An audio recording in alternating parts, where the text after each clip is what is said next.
scheduled meeting of the City of Florence Planning Commission for Tuesday, September 24th. We have 8 items of regular new business on the agenda tonight, many of them public hearings.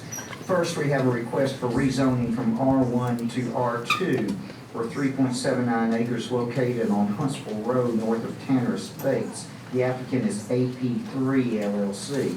We also have a request for rezoning from R2 to R3 for 6.2 acres located at 1018 Hermitage Drive. The applicant is the estate of James B. Stewart and Andrew J. Spry. We also have a request for rezoning from R1 from R3 for 10.7 acres located at Old Chisholm Road across from the Greenview Cemetery. The applicant is Jeffrey Arsher. We also have a request for rezoning from RB to B2 for 1.82 acres located at the southeast corner of Mall Drive and Huff Road. The applicant is Nichols Properties, Inc. We also have a request for preliminary plan approval for that same 1.2 acres located at the same address. We also have a request for rezoning from R1 to B2 for 8.59 acres located at the southeast corner of Wright Drive and Cloverdale Road. In that intersection, the applicant is Blackwater Development LLC. For the same property, there's a request for preliminary plan approval. There's also a request for right-of-way vacations located within those properties. The applicant all being Blackwater Development LLC. With all of these items on the agenda, I'm glad we have such a good turnout tonight. It's always good to have the citizenry in to hear what we do on a monthly basis. We do this every month on the 4th Tuesday at 5 o'clock. But it's nice to have everyone here for the issues that we have here tonight. We're going to try to run through them quickly. We would appreciate your cooperation in that. You'll find that my order is pretty much I'm going to ask for the department to give me a report. Then the Planning Commission will ask the department questions. Then we will hear from the applicant. Then for the public hearings, we will open the floor for those who wish to speak. When you come up, you will need to identify yourself at the microphone for the record, giving your name and address. I will ask one thing of you. If you've heard somebody already say it, there's not really a necessity to say it again. We do listen. We know what's going on, and once you tell us something, we will be listening to you. So we ask for that courtesy if possible can. And with that, we're going to get started. Tonight, the first item on the agenda is a request for rezoning from R1 to R2 for 3.79 acres located on Huntsville Road north of Tanner Estates. The applicant is AP3 LLC. Mr. Smith, you have a report for the commission. I do, Mr. Chairman. For location purposes, this property is located just north of Tanner Estates subdivision on Huntsville Road. I think we all know where Tanner Estates is. The applicant is currently requesting rezoning from R1 to R2 for the 3.79 acres located on Huntsville Road, Prairie Street, and Fulton Street. This property is located immediately north of Tanner Estates. The applicant plans to construct 21 single-family structures with 2 parking spaces per structure. The applicant has submitted a proposed site plan that does not meet the required setbacks in an R2 zoning classification. Before building permits can be obtained, the setbacks must meet the 8-yard requirement, or the 8-foot requirement. Let me correct myself. Mr. Chairman, this proposal conforms to the City of Florence comprehensive plan, both pre and post condition. Departmental comments, Mr. Chairman. The applicant has submitted with the rezoning request a specific purpose plat for the property already zoned R2. The applicant wanted departmental feedback regarding this phase of the project that was already zoned correctly. Some of the comments below reflect the specific purpose plat that is not a part of this request. Rezoning is recommended subject to the following. All easements required are to be platted and recorded. All other departmental comments are satisfied. If a rezoning recommendation is achieved, a legal description in Word format is required for advertisement purposes. Once the legal description and plats conveying all easements have been provided to this office will forward the request to the Florence City Council for final action. Mr. Chairman, the applicant was given a copy of all departmental comments before tonight's hearing. All adjoining property owners were notified and signs were posted, and the applicant's representative is in attendance tonight. Thank you, Mr. Smith. You mentioned Tanner Estates. We've seen Tanner Estates before. Is this essentially a continuation of Tanner Estates in many regards? I believe so. On the plat, you can see it's labeled Tanner Estates Phase 1, so I believe this would be an extension of the Tanner Estates. So, Just for the commission's look as we go through this, and many of these tonight, there are several departmental comments on all of these, many that we are familiar with. As we move through these motions, let's be very careful that we do include these departmental comments in any recommendation we may have. That's a good time for me to also mention one thing to our congregation that we have here tonight, that that when we go through rezoning, the Planning Commission is a recommending body to the City Council. We are more, I hate to use the word a technical commission, but in many ways we are. When we look through the rights, you hear us talk about setbacks. You'll hear us talk about the building requirements on it and the different plat requirements. Those are technical issues, but we still will work through them thinking of what the public is for planning. Again, we are a planning commission as we try to help guide the planning for the city of Florence as it goes through. Are there any other questions for the department at this time?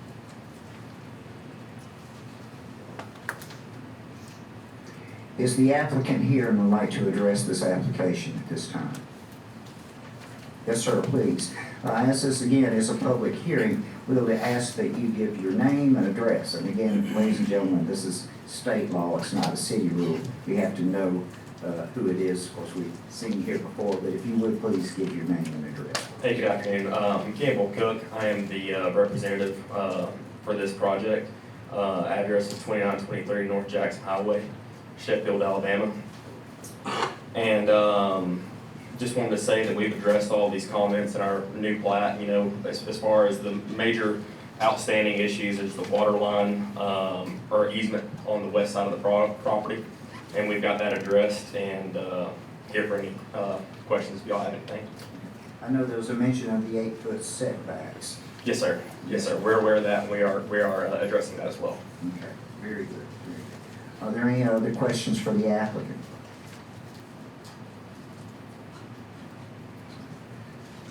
All right, thank you very much, Mr. Cook. We may ask you to come back up if we need you. Thank you. I'm going to pretty much go from stage left to right here, so I'll ask, is there anyone in this section who has any comments to address this particular issue? Is there anyone in the middle section that has any information like to address this particular issue? Yes, sir, if you would, please give us your name and address. I'm Lance Smith. I'm here representing my sister, Lynn Sparks. She lives at 3218, I think that's right, or 3821, I get my notes set. Huntsville Road, which is on the corner of Prairie and Huntsville Road, directly across from this proposal site. She had a few questions. One of them, has there been any kind of traffic study done on Huntsville Road for the additional traffic that's gonna be dumped on there? Because the traffic on Huntsville Road has picked up greatly since the hospital's opened over there, along with Veterans Drive. So has there been a traffic study done for the extra traffic? And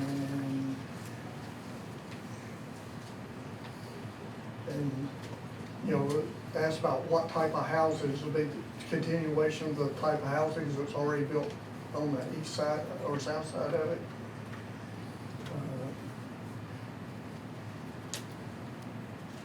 But one of her big things on it, the way looked at the plat of it, the way the houses will be facing, I guess, east and west, there's going to be an alleyway right between the properties. But I'm going by her notes.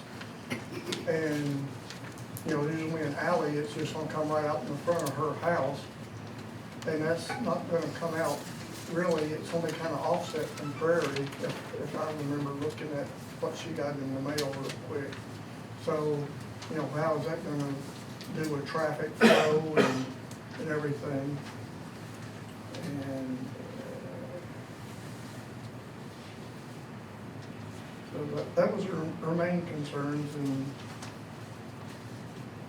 you know, there's gonna be brick-type homes, wood stick homes, or, you know, how, is it gonna be just like the homes that are already there? Well, I can tell you the last question is, maybe Mr. Smith has some information, or Mr. Cook would like to offer some, but in terms of rezoning, that's not really an issue that we look at right now for that. However, I can tell you that there's constant look at traffic on Huntsville Road, and that's why you've seen some of the improvements on Huntsville Road over the last few years. And they will continue to come along. However, about the alley, I'm sure they'll probably be used for garbage pickup, I would suggest. But I do not know.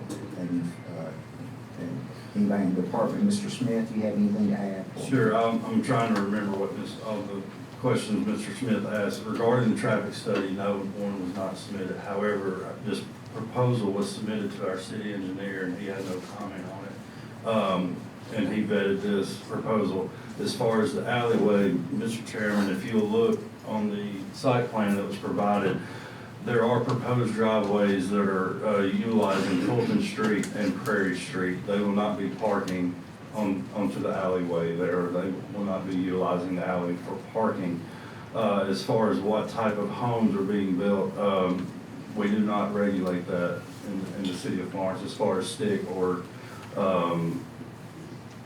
vinyl or brick. We do regulate some type of modular homes and stuff. There are some regulations on that, but this will be single-family homes.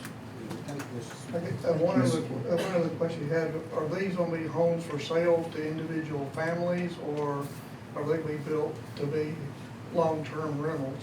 Ms. Bailey, do you have anything to add for us? I do, a couple of things. First of all, I'd like for the commission to know that this is from a single-family residential zone to another single-family residential zone. These lots are already existing, and prior to the rezoning, actually it was anticipated that permits would be issued on the lots as is. There was some reconfiguration of the lots, but those lots are existing, and I do want to stress that. The only reason that you're seeing this for a rezoning situation is because of that reconfiguration. So had there not been a reconfiguration, permits would have been issued for the lots and the homes would have been built outside of the planning commission action. Secondly, it is actually against federal law to regulate whether or not someone can sell their home or rent their home. I was going to add that myself there, Ms. Bailey, but that's just, The attorney. yeah, that's the attorney in me, I apologize. Right, thank you. But anyway, thank you for your questions. Is there anyone else here in this middle section that has a question for the applicant or the department? Anyone here to my right to address this application? Thank you very much. At this time then, I will close the floor. We have a request for rezoning from R1 to R2 for this property located on Huntsville Road north of Tanner Estates. They appear to continue to comply with departmental regulations and comments that have been made by all of the departments. However, in case there is anything that has not been addressed in the final plat, again, any discussion or particular motion would need to be with departmental comments. Any discussion on the commission? Ms. Jones? Yes, is the city engineer here? Is he here? Could he address the traffic concern? Just, Is there anyone from the engineering department here that has any knowledge about the traffic on Huntsville Road? I do know that we continue to watch traffic and get those comments about traffic from Huntsville Road, Veterans Drive, and most everywhere else in Florence all the time. Thank you, Ms. Jones, very much. Anything else from the commission? We do have a request. Is there a motion for rezoning from R1 to R2 for these existing lots as they are and have been configured? I'll make that motion, Mr. Chairman, with all departmental comments. Thank you very much, Ms. Eubanks. I have a motion. Do I have a second? A second by Ms. Hubbard. Any discussion on this motion? All in favor by show of hands? Thank you very much. Thank you, Mr. Cook. Moving on. Our next item on the agenda is a request for rezoning from R2 to R3 for 6.2 acres located at 1018 Hermitage Drive. This is a rezoning single-family small lots to R3 multifamily residence. Mr. Smith. Thank you, Mr. Chair. This property is located at the intersection of Hermitage Drive and Railroad Avenue. It's kind of in between Railroad Avenue and Helton Drive there. The applicant is requesting the rezoning from R2 to R3 for the 6.2 acres. Located at 1018 Hermitage Drive, the applicant plans to construct 7 total structures comprised of 32 multifamily residential units with 90 proposed parking spaces. The applicant proposes only to construct 30% of the number of units allowed in an R3 zone for the property available. All structures are proposed to be 1 story. There are 2 proposed full-service access points onto Hermitage Drive that you can see on your screen there. No access has been proposed to Helton Drive. The Alabama Department of Transportation has been made aware of this request as Helton Drive is an ALDOT-controlled right-of-way. Mr. Chairman, this proposal conforms to the City of Florence Comprehensive Plan. Departmental comments, rezoning is recommended subject to satisfying all departmental comments. If a rezoning recommendation is achieved, a legal description in Word format is required for advertisement purposes.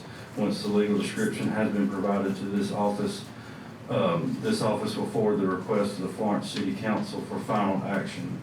Mr. Chairman, the applicant's representative is in attendance tonight. All adjoining property owners were notified and signs were posted. The applicant does not have a full copy of all the departmental comments, but they will be made available to him. Thank you very much, Mr. Smith. Just looking at the square footage of this particular tract, and if everybody knows it, it's behind the service station there by the ramps on Helton Drive coming on and off Florence Boulevard. It's been there for a while with starting developments. You said they're only building 30%. Just for the information for the commission here, how many total homes could be constructed on that?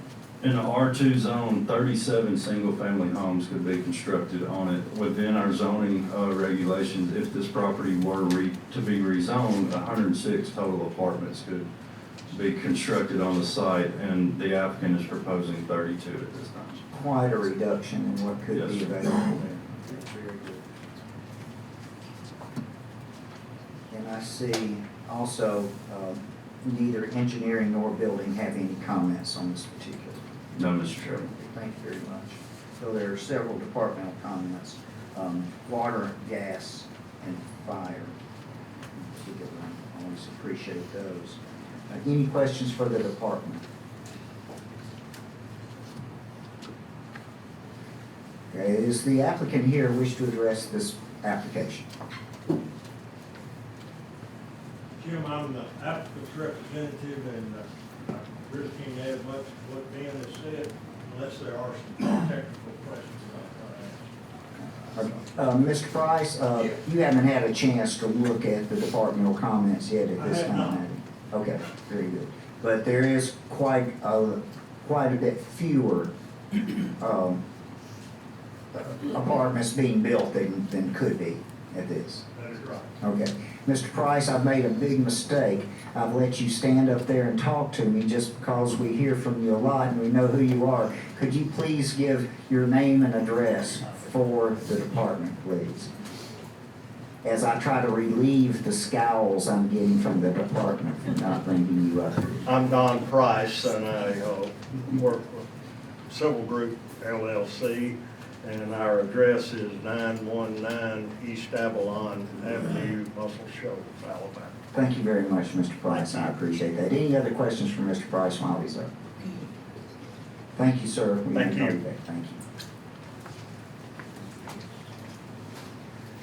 Since this is a rezoning issue, I will open the floor at this time. We'll go through it as we hear. Any questions that I have from my left, your right here?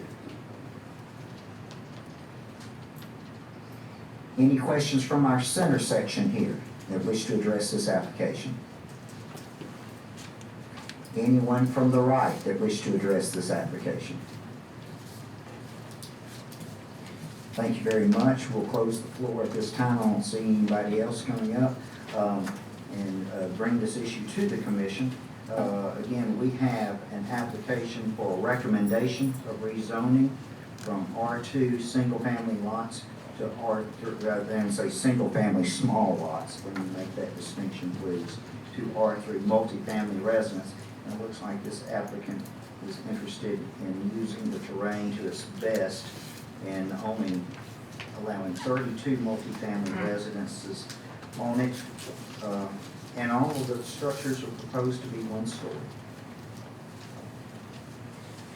Any questions of the department, any discussions for the commission? Mr. Chairman, as the council representative for this particular area, I would like to say that this is something that we in the city have talked often about, needing more living spaces and more options for the residents. This property, this piece of property has been vacant for some time now, and this provides something that we've needed, which is infill, and it will give it that use that we need and provide that. We've heard the concern already today about traffic. Hermitage Drive, like a lot of our streets, are becoming busier, so that will be something that we will need to continue to watch and be aware of. But Mr. Batson and the team in engineering did not comment, so I will defer to him and his expertise in that area, but we will keep an eye on it. Thank you very much, Mr. Jones. I appreciate that. Anything else from the commission? And with that, I see we do have a recommendation for rezoning from R2 single-family small lots to R3. Is there a motion? Motion. Thank you very much, Ms. Jones, with all departmental comments. Yes, thank you very much. I have a motion from Ms. Jones. Do I have a second? Second. Motion from Mr. Abernathy. Any discussion on this motion? All in favor by show of hands. Thank you very much. We'll move to our next item. Mr. Price, I'm sure we'll be having the departmental comments forwarded too. Thank you. The next item we have on our agenda is a request for another rezoning from R1 single-family residential to R3 multifamily residential. This is located on Old Chisholm Road. That's across the street from Greenview Cemetery, I believe. I'm correct, Mr. Smith? Thank you, Mr. Chairman. Yes, you are correct. This proposed property is located across Old Chisholm Road from Greenview Cemetery. The applicant is requesting the rezoning from R1 to R3 for the 10.7 acres located across or on Old Chisholm Road. The applicant plans to construct 16 structures with 32 multifamily units with 112 total parking spaces. The applicant proposes only to construct 17% of the number of units allowed in an R3 zone for the property available. All structures are proposed to be one story. Mr. Chairman, all access is proposed to be from Old Chisholm Road with one proposed full service access point located. The access point would be located across from the entrance to the cemetery. Mr. Chairman, this proposal conforms to the City of Florence Comprehensive Plan.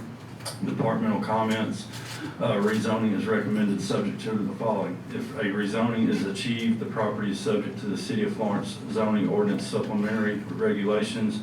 All other departmental comments must be satisfied. If a rezoning recommendation is achieved, the legal description written to the center lines of all adjoining rights-of-ways in Word format is required for advertisement purposes. Once the legal description has been provided to this office will forward the request to the Florence City Council for final action. Mr. Chairman, again, this applicant has not received a copy of the departmental comments, but they will be made available. All adjoining property owners were notified and signs were posted, and the applicant's representative is in attendance. Thank you very much, Mr. Smith. Again, looking at the acreage, the applicant plans to construct 16 structure with 32 multifamily units. I see that percentage is 17% of the number of units allowed.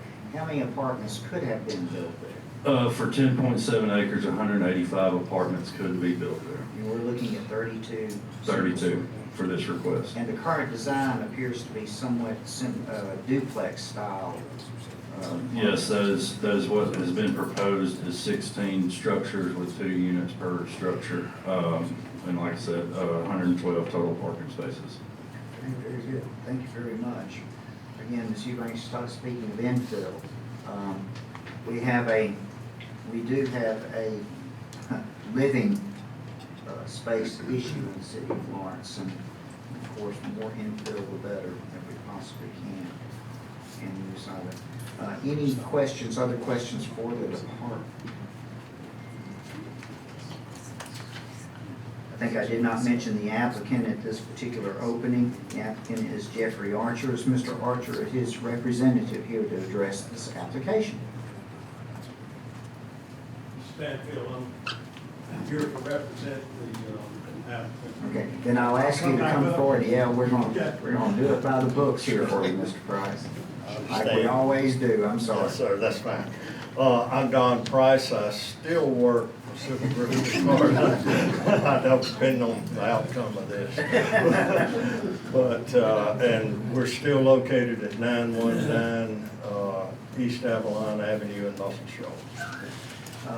Mr. Price, I see you had no engineering comments or no building department comments. I can say that. There are, of course, information on where the water is located. You know, it looks like you've got an 8-inch sanitary sewer and 3-inch public water main coming out there for you as well. Gas has some comments, and of course, fire has some comments, since it will be new structures there should this application be approved on it. However, since these are new units in it, you'll still be subject to the supplemental regulations of the subdivision requirements, even though there's no subdivision required here. Though it looks like from the plan, there's a lot of work already been done towards satisfying all those regulations. Anything else to add to this application? Not unless there are questions. Any questions for Mr. Price? I have a question. I'm sorry, ma'am. We'll open the floor, and then you will be able to ask some questions at that time, and Mr. Price can answer them, then we'll be able to do that. Thank you very much. Mr. Price, you may want to hang around. Okay. It looks like we'll be opening the floor in just a second. Thank you, sir. All right. Moving forward, again, since this is a recommendation for rezoning, we will be opening the floor now. Is there any questions to my left here, my right, as to this application? And I know we have some in the middle. Is there anyone in the middle here who would like to address this application? If they would, come forward, identify themselves with their name and address, please, in your question.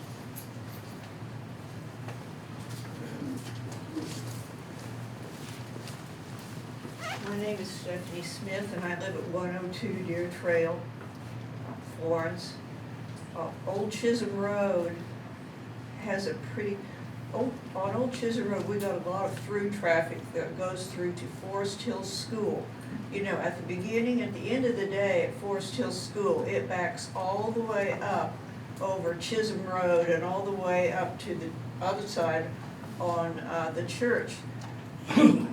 And we get an awfully lot of flow traffic through the subdivision that I lived in. I would want to know what's gonna be the proposal to handle another 112 cars going up and down Old Chisholm Road during the day, because it is a road that gets a lot of travel of people who want to quickly go from Chisholm Road to the school or other parts in that area. And I think it's something that needs to be addressed, because it's gonna put a big burden on a small road. I do agree with you, Ms. Smith, on this, and I can tell you, and again, it's something that y'all can't see, again, this being technical in nature, we're able to look at some of the site plans here, but it looks like one of the ways to address that is to make sure that the entrance is not in a narrow part of Old Chisholm. You know, Old Chisholm has a wider part at the beginning, and then it narrows as it goes down.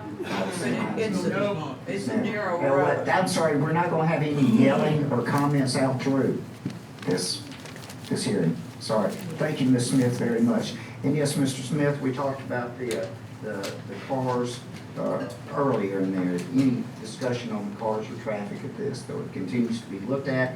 And again, I see we have no comments on traffic from engineering or building. That is correct, and I want to clarify, the 112 was the number of parking spaces that was proposed. Okay, thank you very much. And again, we'll be looking at this as it goes through for supplemental regulations for also buffering and additional landscaping. Any other questions? Anyone else here to speak to this application in the middle?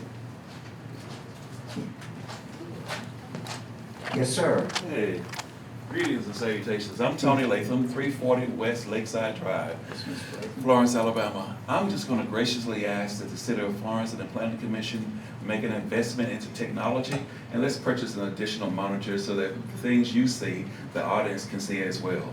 I'm so glad you said that, Mr. Latham, because there's many city council representatives in here tonight. Yes. And I hope they hear that budget request as we go forward. No problem. And I'll be happy to make a donation to help you. Okay, thank you. I know you do with your taxes every month.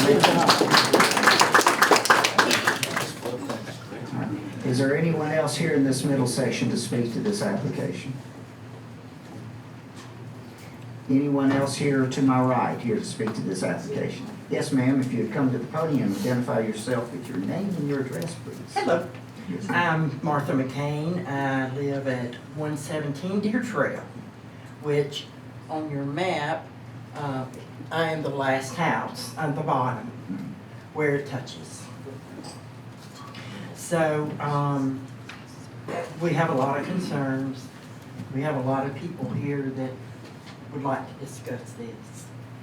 However, mine are, we will have increased traffic on inadequate roads where the base is old and thin to handle heavy loads of traffic through quiet neighborhood streets.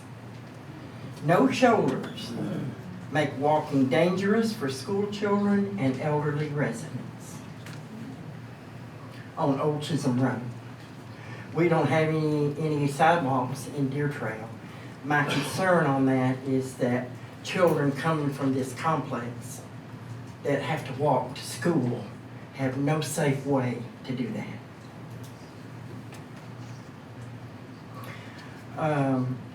So my first recommendation was that roads should be regraded, increase the base material to withstand heavy traffic, and sidewalks added for safety. My additional statement is that there is improper egress for emergency vehicles in and out of the development. There's one way in and one way out.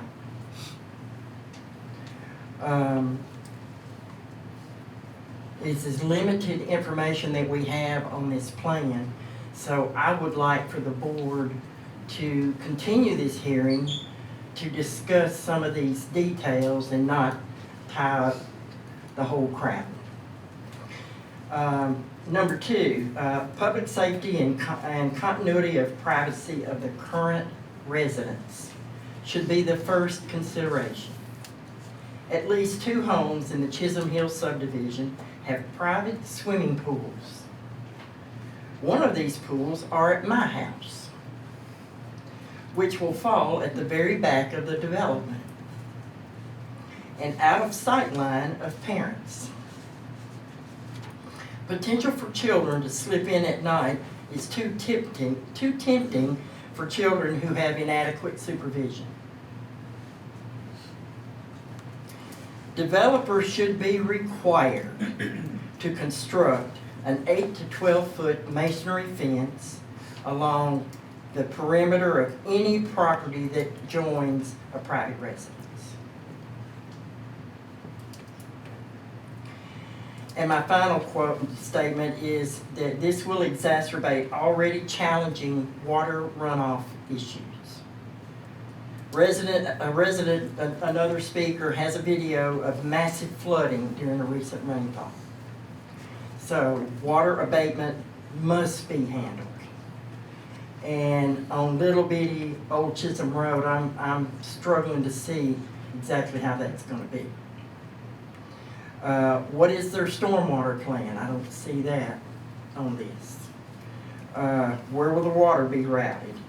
Into that tiny road or somewhere else? Maybe through our backyards? So, no, we don't agree with that. Of course. And the development location is not suitable for our well-established and desirable neighborhood. Property values are of great concern to us, as it should be. We think this lot should remain an R1 and not be granted R3 classification.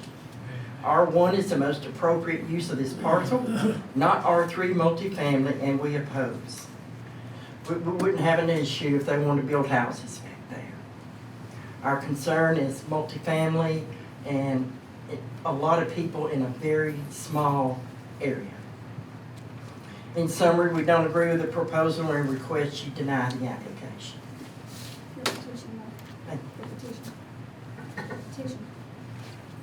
Oh, I have copies of the petition for all of you. Would you like one? If you'll please turn them into the department, we would appreciate that. Okay, I do have, we have 35 signatures, 100% participation from all affected houses. Okay, the houses around you. The houses that touch this. Okay, very good, thank you, ma'am. Okay. Just a couple of things I want to address, and I'll turn it over to the apartments for your concerns here.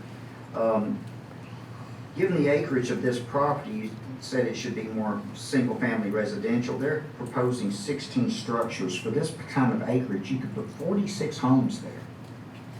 They're only asking for a total of 32 different apartments. That's less than this property could use for single-family homes. Also, when we talk about the protection of the surrounding homes itself, the supplemental, and I'll let Mr. Smith and Ms. Bailey talk about supplemental regulations, require that there be certain buffering, but I can tell you, nowhere in the City of Florence regulations you're going to find anywhere that it would be considered an 8-foot masonry wall around any subdivision in the City of Florence. That would be quite a burden, I understand. I do understand those concerns, especially about sidewalks. This commission, and thanks to the department, has fought for sidewalks in new developments. You can't go in and put them in old developments because that's condemning right-of-way. But we've required those in new subdivisions, and you can only imagine the blowback we get against that. So I understand your concerns as well, and this commission has continually tried to address many of those things. When it comes to stormwater runoff, those calculations are required to be submitted to the engineering department as well as the development that's made, so that there's no additional burden put on the existing systems as they are. I do understand that your existing systems is the problem right now that we have with the grading and all of that. That is something that will continue to have to be addressed by the city as time goes on. Well, the entrance exit to this subdivision or this development is right at the crest of a blind hill, the way I see it. So that's going to make that intersection very dangerous. They'll continue to look at that, though it's better than in the middle of that old Chisholm Road as it comes on down. Well, the blind hill, as I saw when I looked up the hill, it comes out right there across from Greenview, but there's a blind hill right there. So those coming this way are coming, I don't remember north and south. But anyway, those coming toward it won't see them until it's too late. Very good. And it's a racetrack now. Thank you. Thank you for your time. Thank you, sir. Is there anyone else from this side that wishes to speak to this application? Okay. Good evening. Yes, ma'am. My name is Benzie Stanfield, and my husband Howard and I live at 121 Deer Trail Lane, and on the, well, you don't have the drawing up there, but we were the bottom far right lot number 11. We have been there for 20 years, and we are opposed to the rezoning request, and I was going to address traffic, and I will not do that because it's been talked about. The proposed project adjoins 10 50-plus-year-old established homes. It's going to be set like in the middle of the subdivision. It will be surrounded on like on 3 sides. The peace and quiet of homeowners would be so disrupted by the complex's construction, the lighting, the car headlights, and the general noise level created by that many people in that small of a space. Chisholm Hills, like Ms. McCain said, is a very desirable 50-plus-year-old neighborhood. We have residents who have lived there. We have one lady on my street that's been there for 47 years, moved in when the house was 6 months old. We have, each one of our neighbors have worked hard. They've invested time and money to make our homes lovely places to live and raise families. To approve the rezoning to R3 will most certainly result in the decline of our property values, as well as a negative effect of the quality of life of our residents. We are fortunate enough to enjoy wildlife, living in the surrounding woods, and I know that when development comes, the woods are going to understand that. But I just want you to know, we got deer, we have fox, we have squirrels, rabbits, and a huge variety of birds that will lose their habitat from this project. The zoning code R1 is in place to ensure the continuity and the integrity of the surrounding neighborhood. We are residents, we are not renters. It is unfair that we be faced with the loss of our property values and negative changes in our quality of life in order to accommodate this unsuitable and unwelcome building project. I strongly urge you to consider these valid objections and leave the R1 zoning code in place so that single-family homes, like the surrounding properties, can be developed as was intended and protect the character and the value of our neighborhood and the quality of life of all the residents of Chisholm Hills, our home. As far as questions go, I have spoken with several people in several of the departments over the last several days that we've known about this. The buffer, I keep getting different comments about the buffer. I get a 10-foot buffer, I get a 30-foot buffer, I get a 40-foot buffer. What's the buffer? There's a representative from the building department here that should speak to that. Yes, ma'am. If it was a 2-story development, multifamily regulations require 40. These are single, so All right, I'm sorry, I can't see who it is, but you definitely need to come forward for us here, please. And identify yourself with that. There you are. I'm Derek Poole. I work for the building department. Yes, ma'am. So the 40-foot would be for multi-story developments. This is single, so it would be a 30-foot. What does that mean? So you're 30 feet from the structure, from the property line. So I'm 30 feet from the nearest building, Yes, ma'am. from my property line, which is not far. Okay, the other thing is, what sort, he says there's no fence. So I haven't said anything like no fence, and we're gonna have some discussion about that 30-foot. There's Okay. more that goes into that 30-foot Okay. in the supplemental Okay. regulations. It's not just 30 feet away. Okay. There's landscaping that's involved from that. Nobody said anything about fence. Okay. So, No, I said, the lady earlier had brought up the fence, Right. and you said there's no fence in this. Thank you. no, I haven't said, I said that we're not gonna put up an 8-foot masonry fence. Yes, you said there was no fencing like that in the city, is what I understand. No masonry Yeah, fencing I like understand that. that, yes, that's what I meant. That's what I meant. Okay. Yes. And I think you've answered one of my questions when you said that he's not building as many, doesn't want to build as many as he could. One of the issues that we have is that the access road that comes down the apartments, there's a turnaround that's right behind the 2 houses that are next to me. And we've been told that all that they're required to do there is to plant trees that will be 8 foot tall in 2 years. And that just seems like that's not sufficient to keep car headlights out of bedroom windows, which face back that way. That's one of our concerns. Oh, and another thing I wanted to ask. My property, there's a funny little V-shaped there, that little triangle down the lower right. That's behind my house. And my question is, what do they intend to do with that spot? It appears at this time there's nothing intended for that, except they'll be adding additional buffer for you. But I do not know. Okay. Is that something that we would know? The plans would continue development. Let's keep in mind, this is an application for rezoning. Gotcha. We're talking about many subdivision regulations that are part of the supplemental regulations.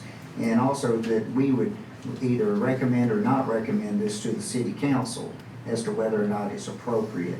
And they would understand these issues as I well. understand. So there would be another meeting for, Well, the city council would have to approve any I rezoning. see. We are a recommending body to the city council. okay, as far as the plans go, would that be No, another meeting? no, plans are not part of Okay, this.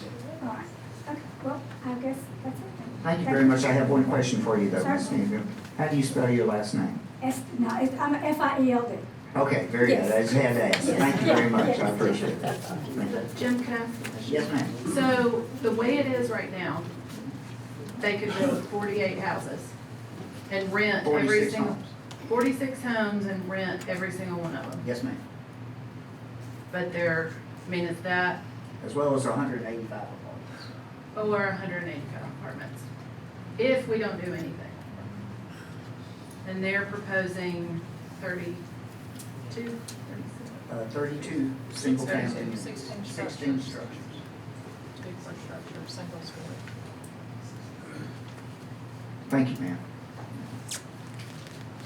Yes, sir. Saw your hand up. Yeah. Your name and address, My please, name's sir. Corey Stoltz. I live at 3612 Old Chisholm Road. And I'm the lady, or the guy, she spoke about the water issue with the video. Right.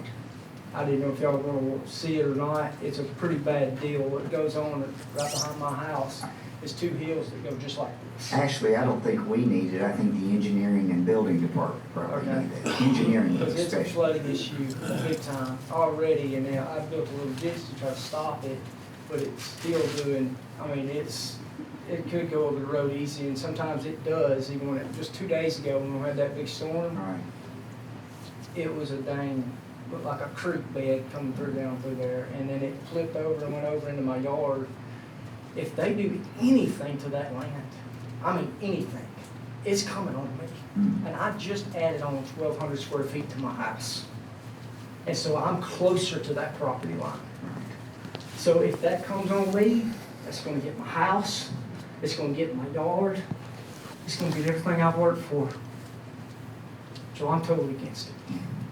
Thank you, sir. Let's hope it doesn't happen in that way if it does. Plus I got a 4-year-old and a little, I got kids too, and I already had to put up a dang a gate because that road is so much traffic coming through it. I don't want my kids going out there. We constantly have to tell them, I got a little 4-year-old, I don't want that to happen, don't want a bunch of traffic on the road. Thank you very Have much. you, Yes. sorry, have you spoken to the city engineer or anyone in your neighborhood This is the about first these time. issues? This is the, I would strongly recommend that y'all, address with the city engineer, to Yeah, speak well, out of what I- hand, if it's not under our Yeah. purview, What I was they seeing don't report that. through through the mail, it showed the plans of what they had planned on doing, putting the 16 units and all that, but it only showed it just showed that little creek, and it just looks like a little ditch. And it's like, okay, we're just gonna fill this ditch in and it's gonna be okay. No, that's not the case. That little ditch is a force to be reckoned with, big time. Mr. Stoltz, your council representative happens to be here, and he is there on the front row. It's Mr. Edwards, and I'm certain he would be glad to visit with you about this. Thank you. Thank you, Mr. Stoltz, very much. Is there anyone else here on this, please? Yeah, please, ma'am.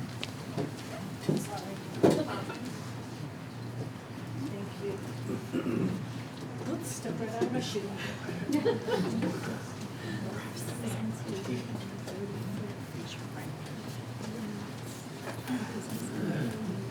Good evening, my name is Robin Shropshire. I live at 113 Deer Trail Lane, Florence, Alabama. If you look at the plat, my house is right there at the turnaround. The back of my house comes right to that T at the bottom, that's my house is right there. I have already had, and I know it's been discussed, I apologize for reiterating, but I have already had flooding issues with my basement at a cost of a total of $10,000 worth of damage that my insurance did not cover because my basement is waterproofed, but the water comes up from below. And without any kind of protection back there, watershed, whatever would help to prevent that, you take that away, my house is going to flood every time it rains. I have a daughter and a granddaughter who actually live in the basement. My granddaughter's autistic. She is highly sensitive to allergens, and mold is one of them. I'm extremely concerned that that's going to impact her health. And she also, loud sounds affect her. And construction for several years back there would be an extreme effect on her stability. Also, privacy. Again, like everyone else has said, I would like a privacy fence built there to mitigate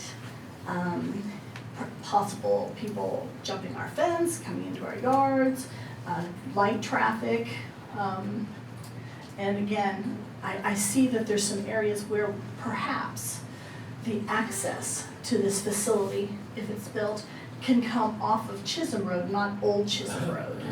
Perhaps they can. No, nothing's coming from Chisholm Road, it's all. Is there any way they can change the access so the traffic doesn't hit Old Chisholm Road, that it's maintained on Chisholm, up near the electrical area? It's not their property to go any further than where they are. And there's no way that they can get an easement for that usage? I don't, ma'am, that's something that's really not in our purview to go through with this right now, but that would be something very expensive. I do believe that this particular developer is going to be listening to all these concerns and make sure that they can address what they can. I know we can make sure that they can address things like the lighting in the apartments. Apartments like this would require low-density lighting, directional lighting on it, so that it would help those issues as well. And again, there will be a necessity for landscaping to try to insulate the surrounding areas. Now, people jumping fence, that can happen from your next door neighbor. That's very You true. understand? Okay. But thank you. Also, are they going to take all the trees down back there? Because you said there's a 30-foot easement between the building and our property. So what about The parking setback. or setback? What Yeah, about, is setback. parking part of that easement, utilizing that easement? No, they cannot use that 30-foot as part for parking. Okay, so that is there any way that the mature trees that are already in that 30-foot easement can be left? That would be totally up to the developer and the site, and that's not what we're discussing here tonight. Okay, thank you very much But for your thank you. time. Yes, ma'am. Is there anyone else here from this side that wishes to speak to this application? Yes, sir, please come.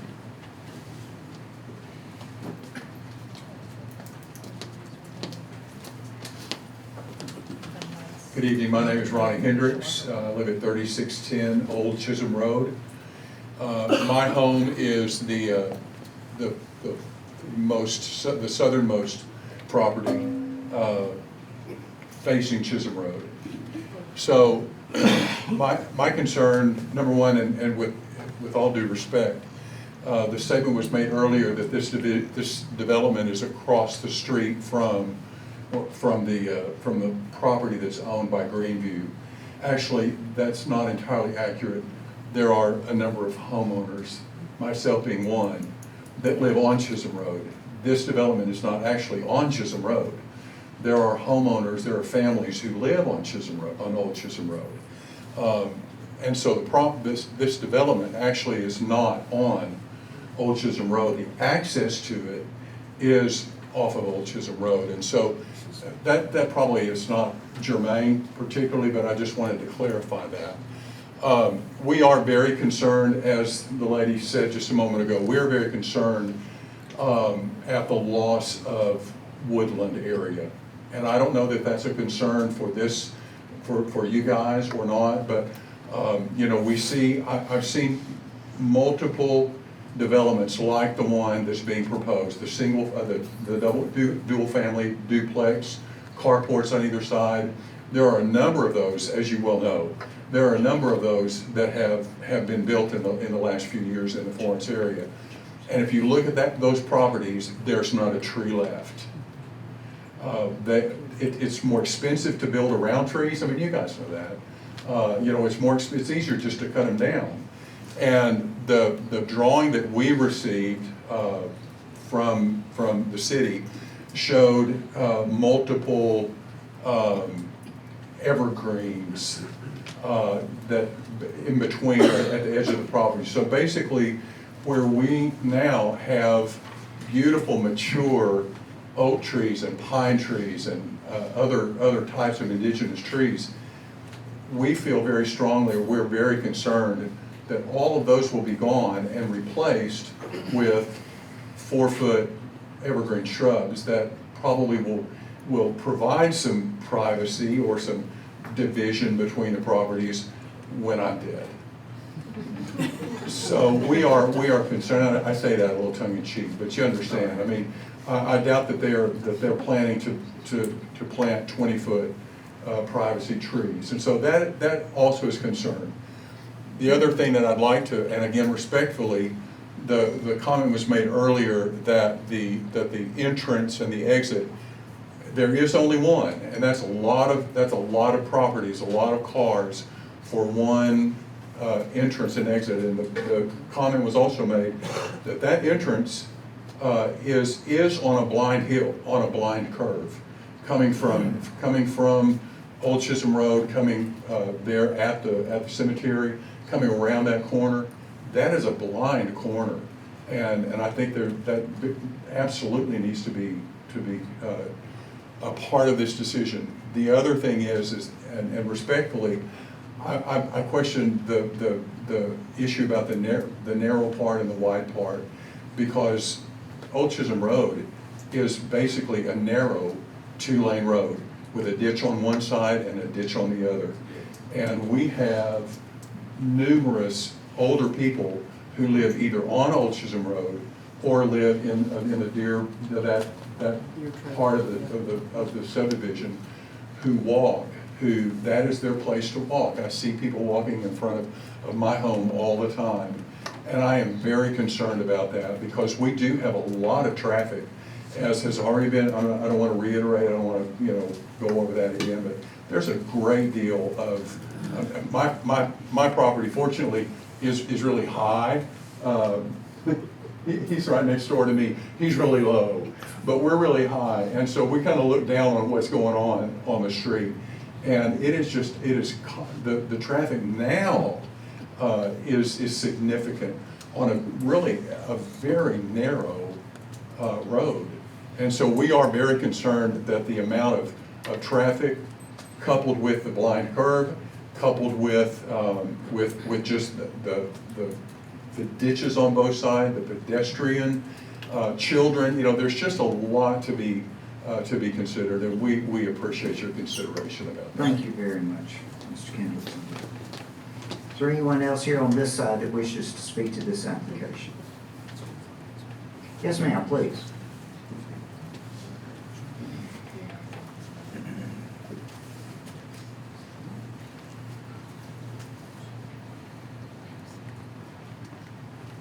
Thanks for circling your way around here.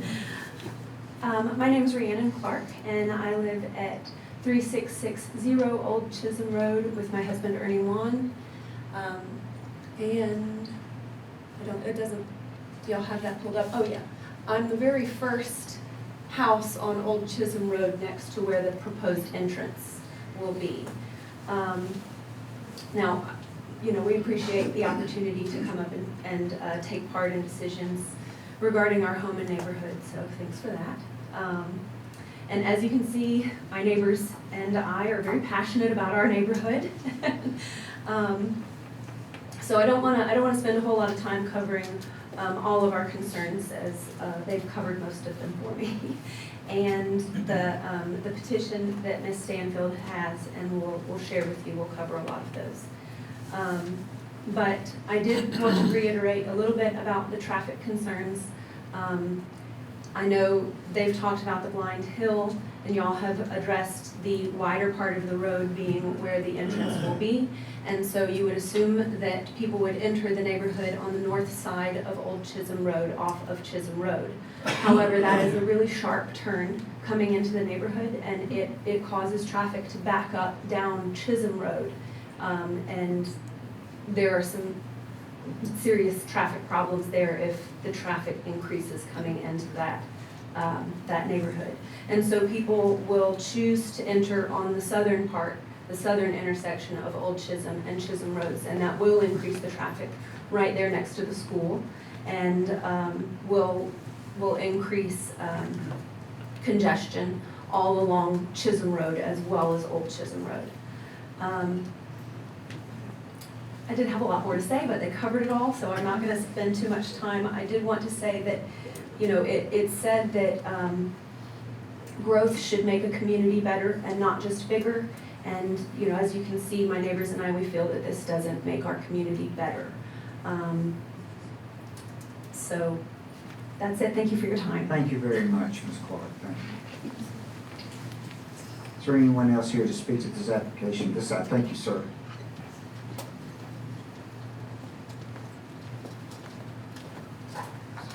My name's Ernie Wan, 3660 Old Chisholm Road.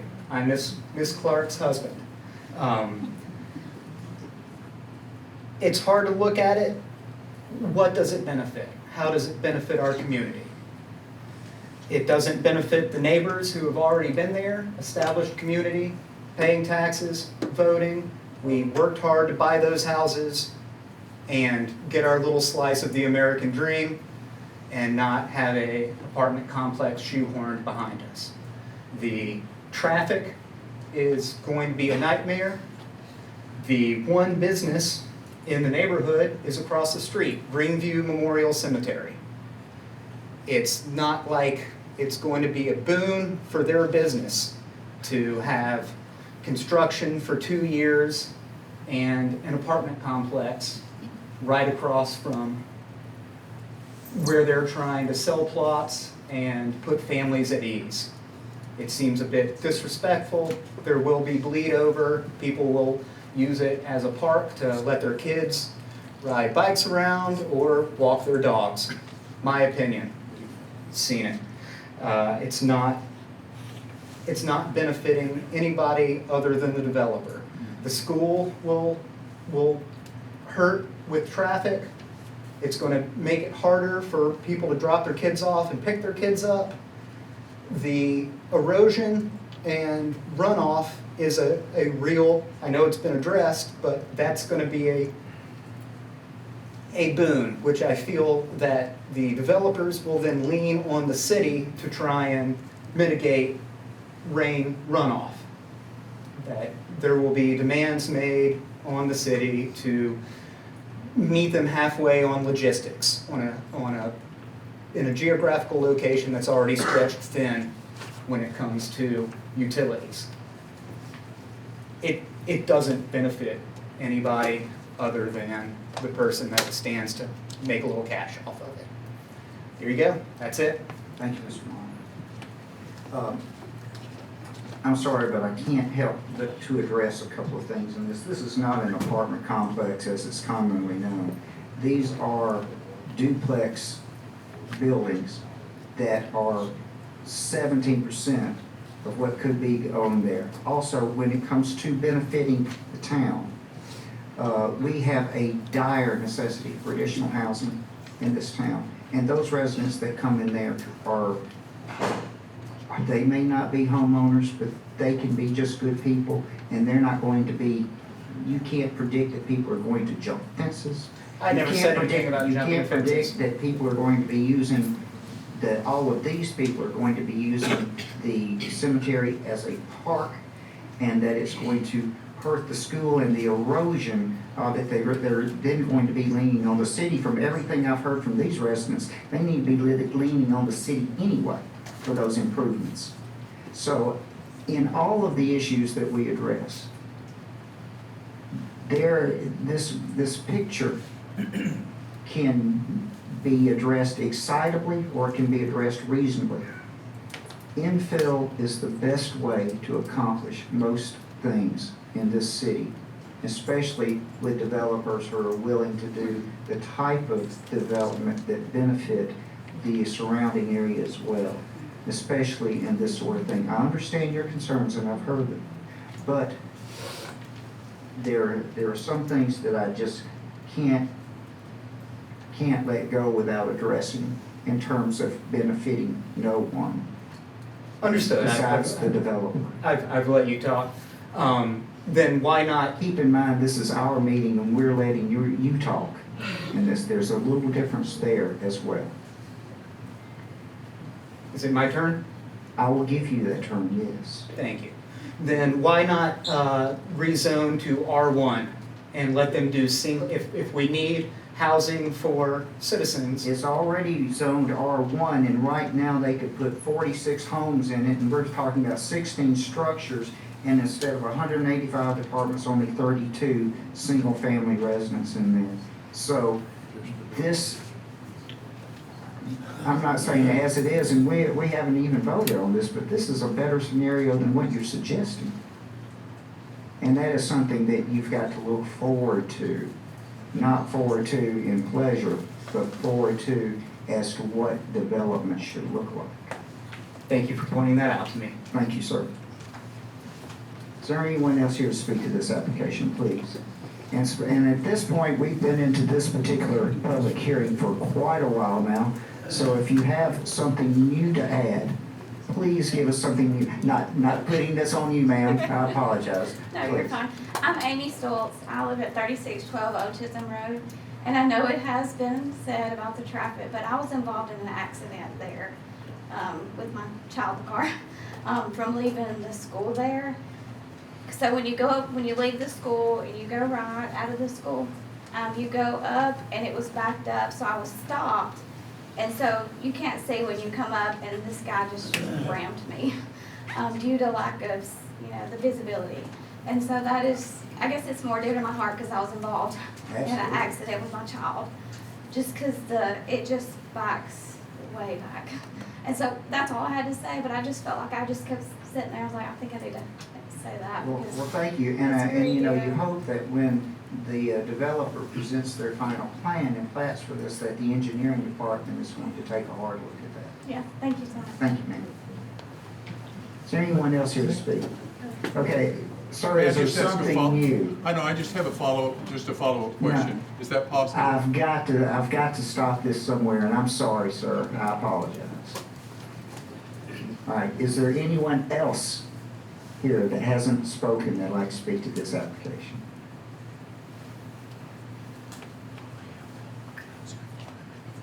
And with that, I'll close this part of the public hearing at this time, bring it back to the commission for discussion on it. We've heard a lot of citizens who are very concerned about this development.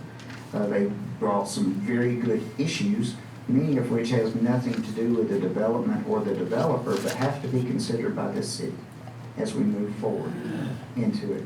And we know we can't control people who move in and what it is. All we can do is consider our recommendations as to what is more benefit for people who own property and wish to develop it to the best of their ability as well, for the benefit of not only themselves but the communities around.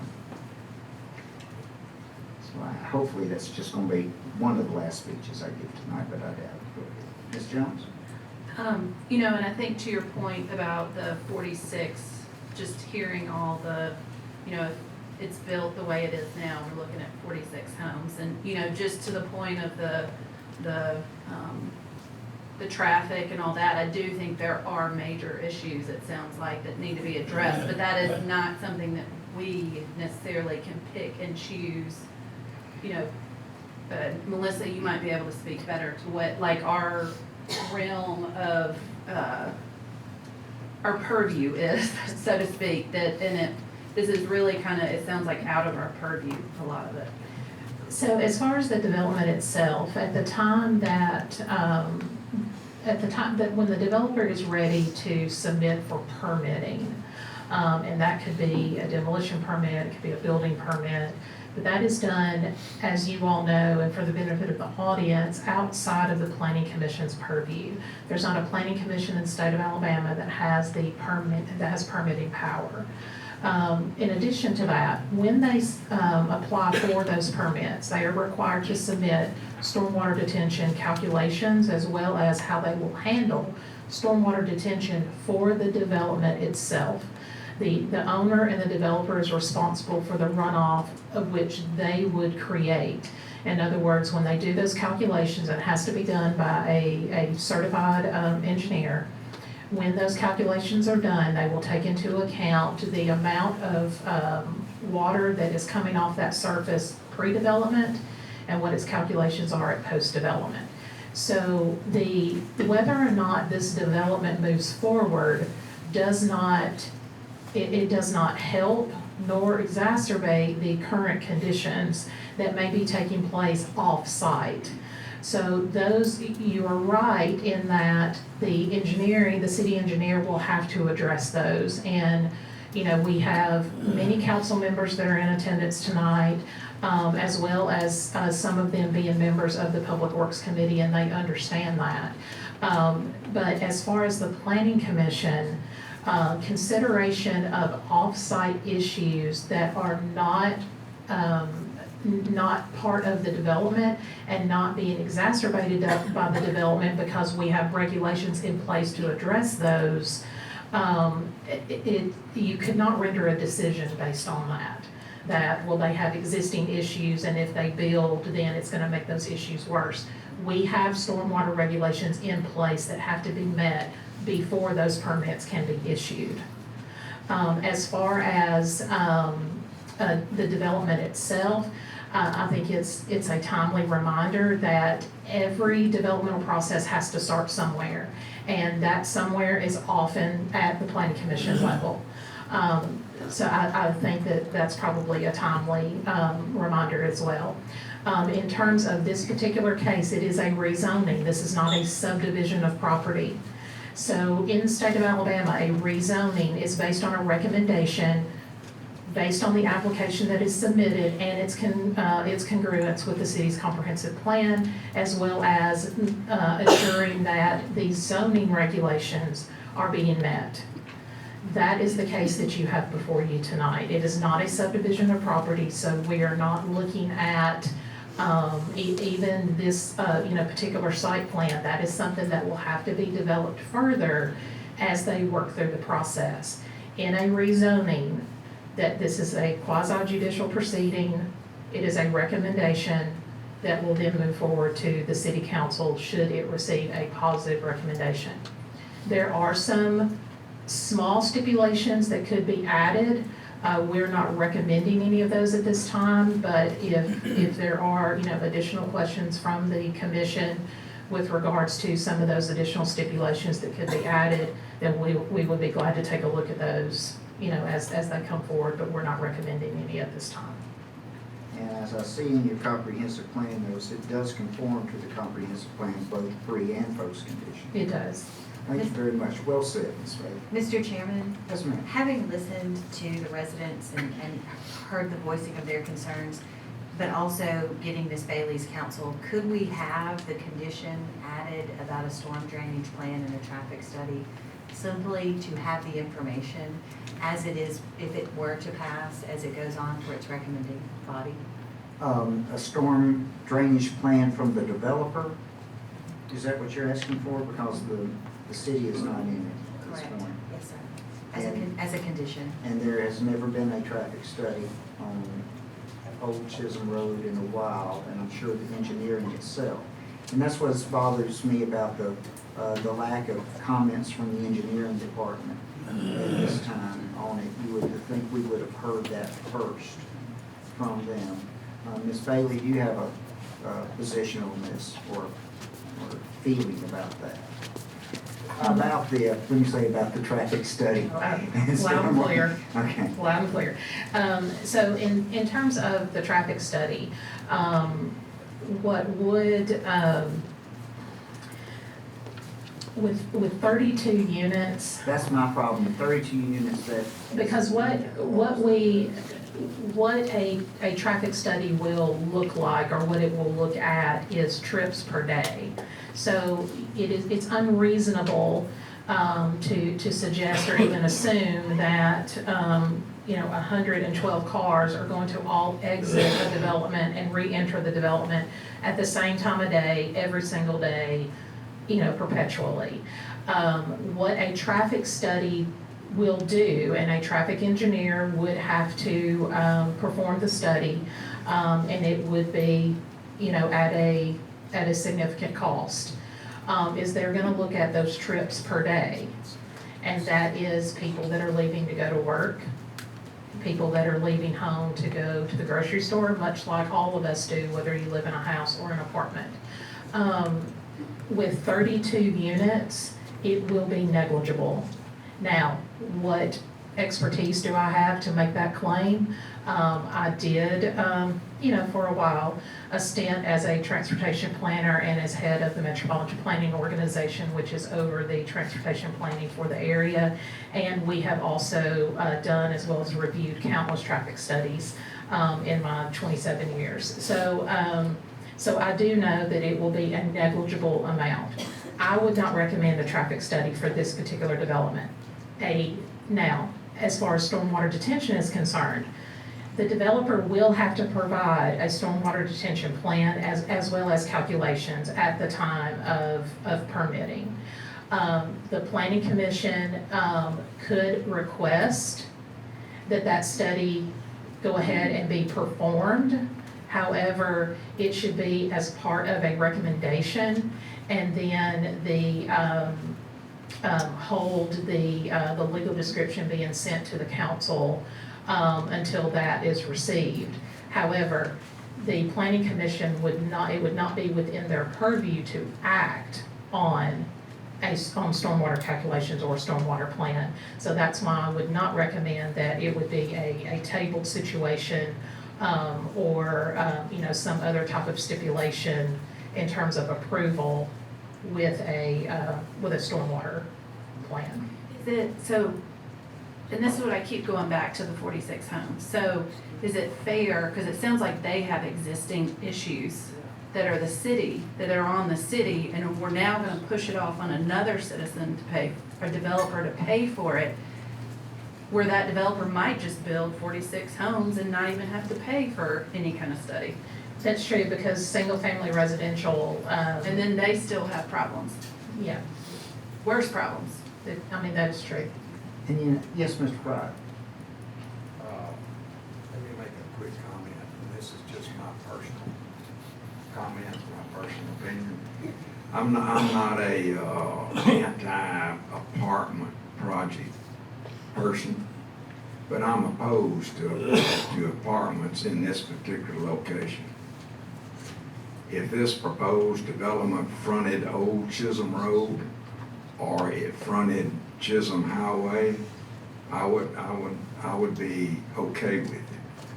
But the fact that it is totally enveloped, surrounded by R1, single-family residence, and most of this is already developed into R1, single-family owner-occupied homes. The fact that it's surrounded by R1, I'm opposed. I just don't think that's a good situation. It would be just like the subdivision or the neighborhood that I live in. It's a single family, mostly owner occupied, just like where you live. This would be like just dropping an apartment project in the middle of where myself and my neighbors live. And I just don't think that's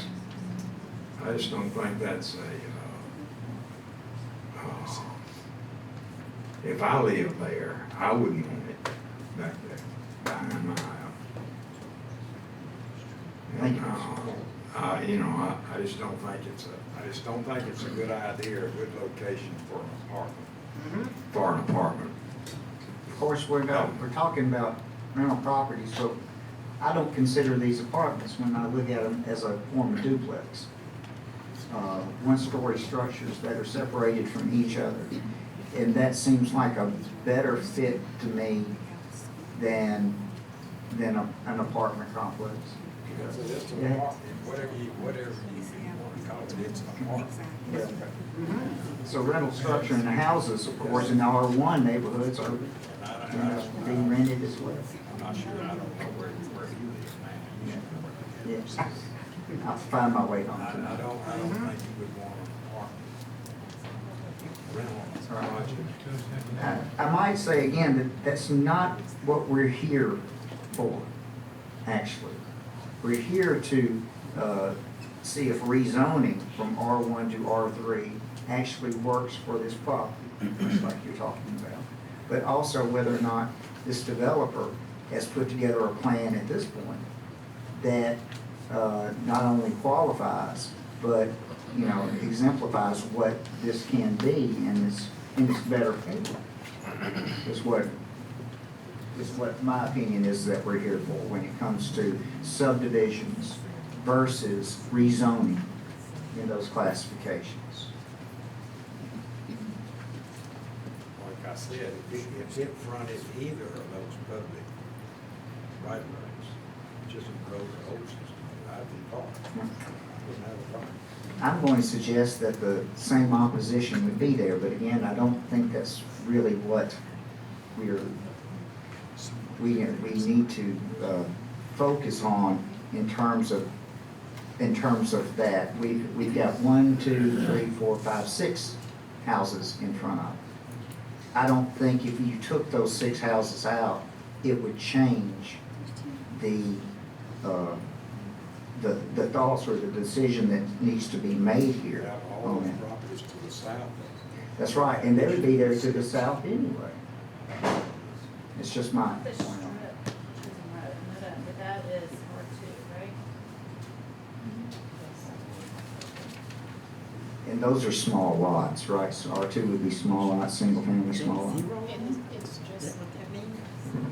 It's just like this particular property, it's one piece, with the exception that it actually has a pretty major power line that's. Right. So what, can you give the definitions for R2? So R1 properties, the parcel is 10,000 square feet or less, and or 10,000 square foot minimum, and then an R2 property, it's a 7,200 square foot minimum. This is a different animal than what surrounds it. Thank you very much, Mr. Fry. Anyone else on the commission? All right, we have a request for rezoning from R1 to R3, single family residential. Hearing comments from both sides here. I personally believe that it's an appropriate type development for this particular infill in this section, with only 16 structures and only 32 different individual family units on it. Keep in mind, 112 parking spaces would about mean that every person that in the 32 residences would be a 4-person family, with each of them owning a car. And I don't quite see that as reasonable as well, though they're required to have so much parking for these particular types of issues. So, if there is a motion for rezoning, I believe that we would have to have all departmental comments. If there is a motion.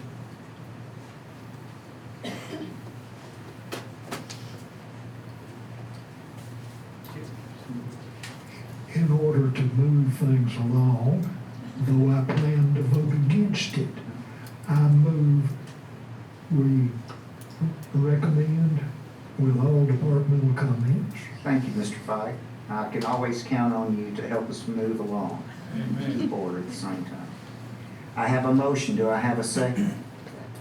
Thank you very much, Ms. Hubbard. I have a motion and a second. Any further discussion on this motion? Yes, Mr. Abernathy?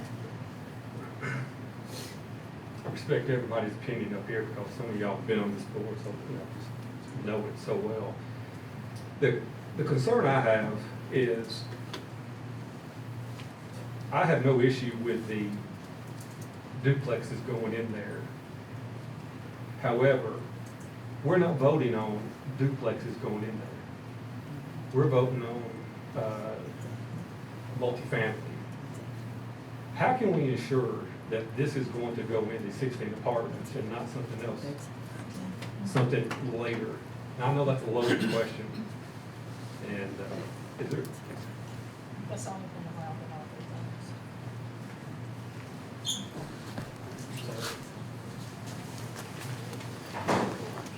zones. Multifamily is the only thing allowed in an R3 zone. It's not RV, it's R3.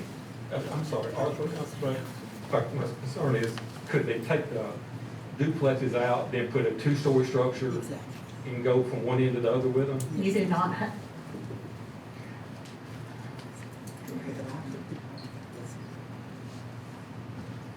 Okay, I'm going to ask that comments that are being kind of thrown up here, the floor is closed.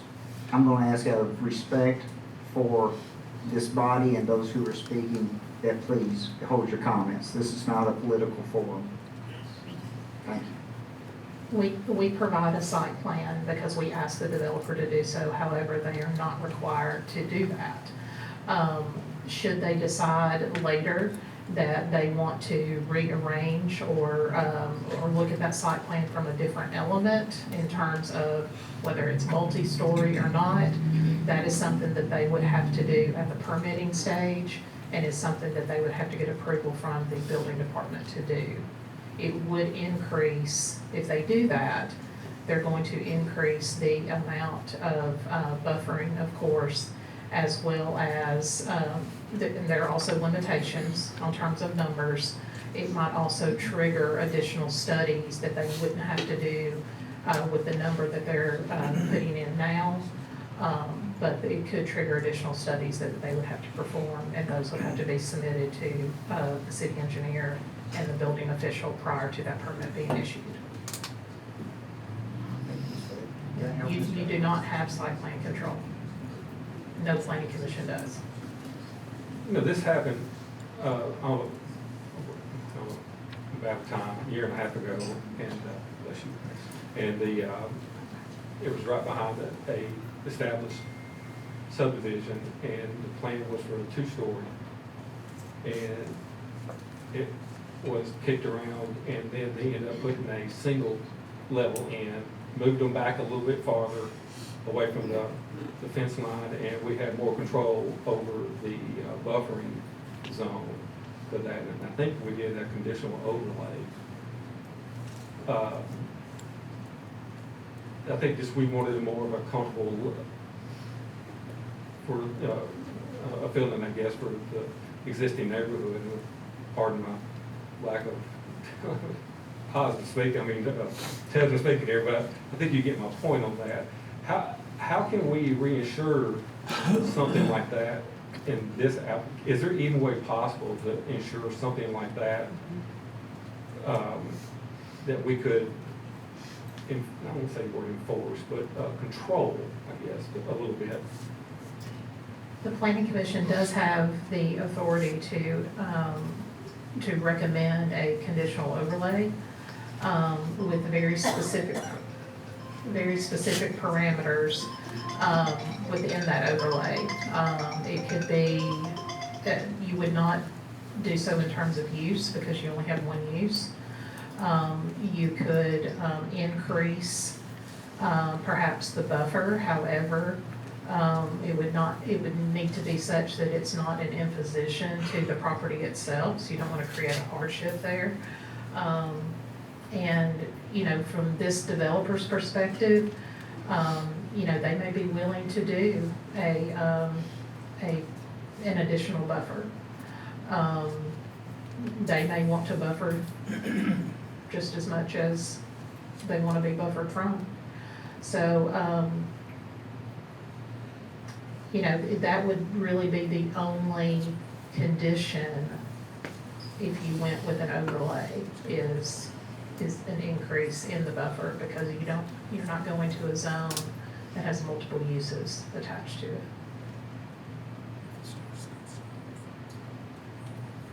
And that would control, couldn't have a control of a single story or two story? Well, in effect, you would be doing that with the buffer anyway. Okay. Well, I wasn't trying to muddy the waters here, but. No, I mean, I think it's a good question. As much as I value Mr. Pride, his opinion on it, I just don't know how to go about in this situation with an affirmative or against in something like that, based off the motion that's already presented here. So again, I'm not trying to muddy the water, I'm just putting thoughts out there. Thank you very much, Mr. Hammond. Anything else from the commission? Now, we have a motion and we have a second. I'll call for a vote at this time. All in favor by show of hands? I count 3. All opposed? Motion fails. That is a lack of recommendation. Excuse me, I appreciate your enthusiasm. What this means is that there is not a recommendation of rezoning to the council. However, that does not mean that the council would not accept an application for rezoning for this particular property if they consider it well placed as well. That concludes this particular issue. If you are leaving after this issue and you don't want to hear more excitement from the Planning Commission as we move on, I'll ask you to please do it quickly and quietly without conversation, please, as we have more business as we tend to go. This is only application number 3 that we've looked at. So, looking at application number 4 coming forward. We have a request for rezoning from RB to B2 for 1.83 acres located at the southeast corner of Mall Drive and Huff Road intersection. The applicant is Nichols Property. Along with this is a preliminary plan approval for the 1.2 acres as well. Mr. Smith, I think you can hear. Would you like to? Please, if you'll hold your conversations down until you get outside, please. Thank you, Mr. Chairman. This property is located at the southeast corner of Huff Road and Mall Road.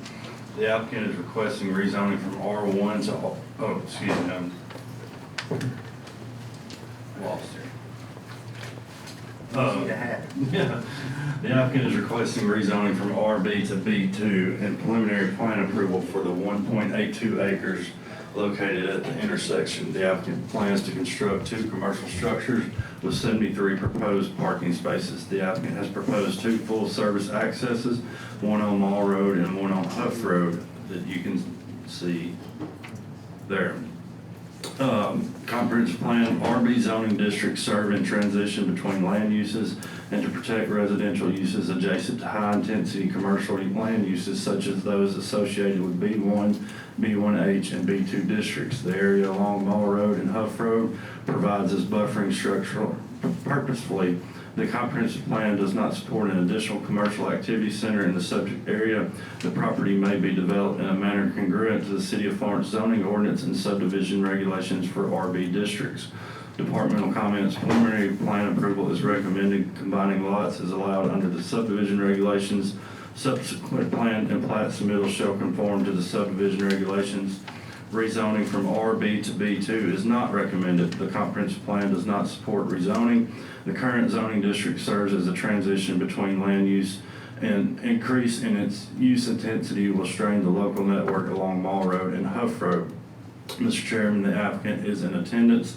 All adjoining property owners were notified and signs were posted, and the applicant was given a copy of all departmental comments beforehand. Thank you very much, Mr. Smith. Just to be very clear, and taking in mind the comprehensive plan, I know that this commission has been following the comprehensive plan on Mall Road and Huff Road to be able to limit particular commercial activity in this area because of the intense commercial activity that's leading into Cox Creek and at the end of Mall Road on either side. This would undo a lot of what we have been trying to do. Am I correct in that assumption that this is an increase in the commercial activity? That is correct. Because any B2 could go in here. That is correct. B2 is our highest zoning classification for commercial properties, and it would lead to higher intense uses. Thank you very much. But however, in the subdivision of lots where we do not take them together, we can consider them together. Subdivision into the lots are not necessarily an issue. No, sir. Okay, very good. Any other questions for the department? All right, and with that, is the applicant here wish to speak to this application?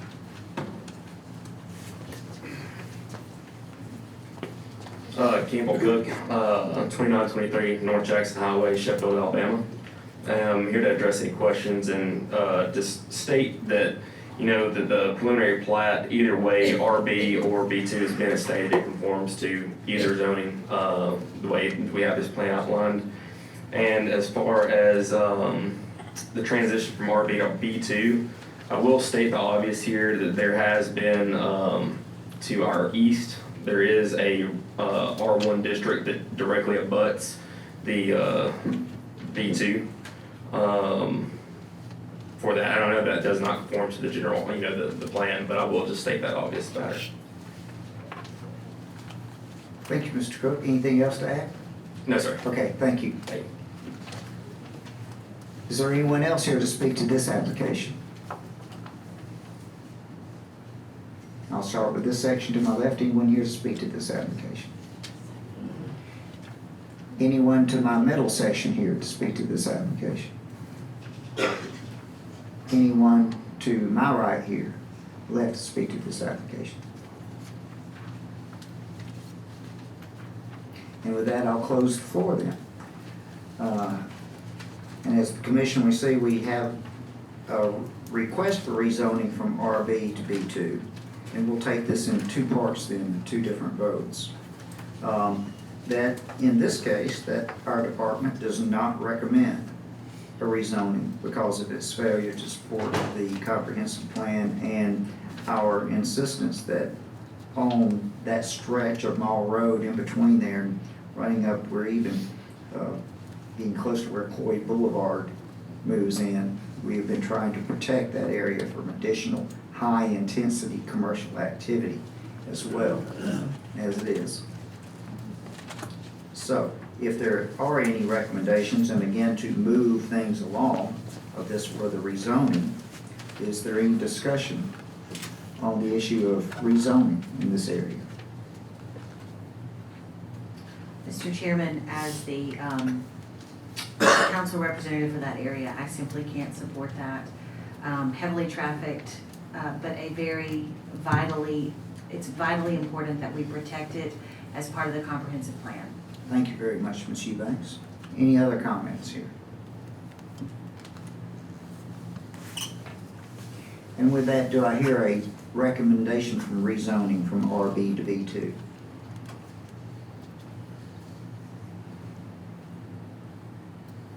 Even if to move it along. I'll make a motion. Thank you, Ms. Jones. Second. Oh, there you go, Mr. Pike jumped in there. Scared he was sleeping on me there for a minute. I have and I'm sure with all departmental comments as well for purposes of the record. All right, and with that, we have a motion and a second. Any further discussion on the motion? All in favor by show of hands? All opposed? Thank you very much, council. Now to the preliminary plan. which is the combining of lots, and under supplemental regulations, it would have to conform to all those subdivision regulations as well. And in this case, we find that the preliminary plan approval is recommended by the department. Do I have a motion on the preliminary plan approval with departmental comments? I'll make that motion, Mr. Chairman. Thank you very much, Ms. Eubanks. Thank you very much, Mr. Fight. I have a motion by Ms. Eubanks, second by Mr. Fight. Any discussion on this motion? All in favor by a show of hands? Oh. And that was unanimous as it came around. All right. Thank you, Mr. Cook, very much. You do have preliminary plan approval, a failure of recommendation to the City Council for the rezoning. Yes, sir, thank you. Thank you very much.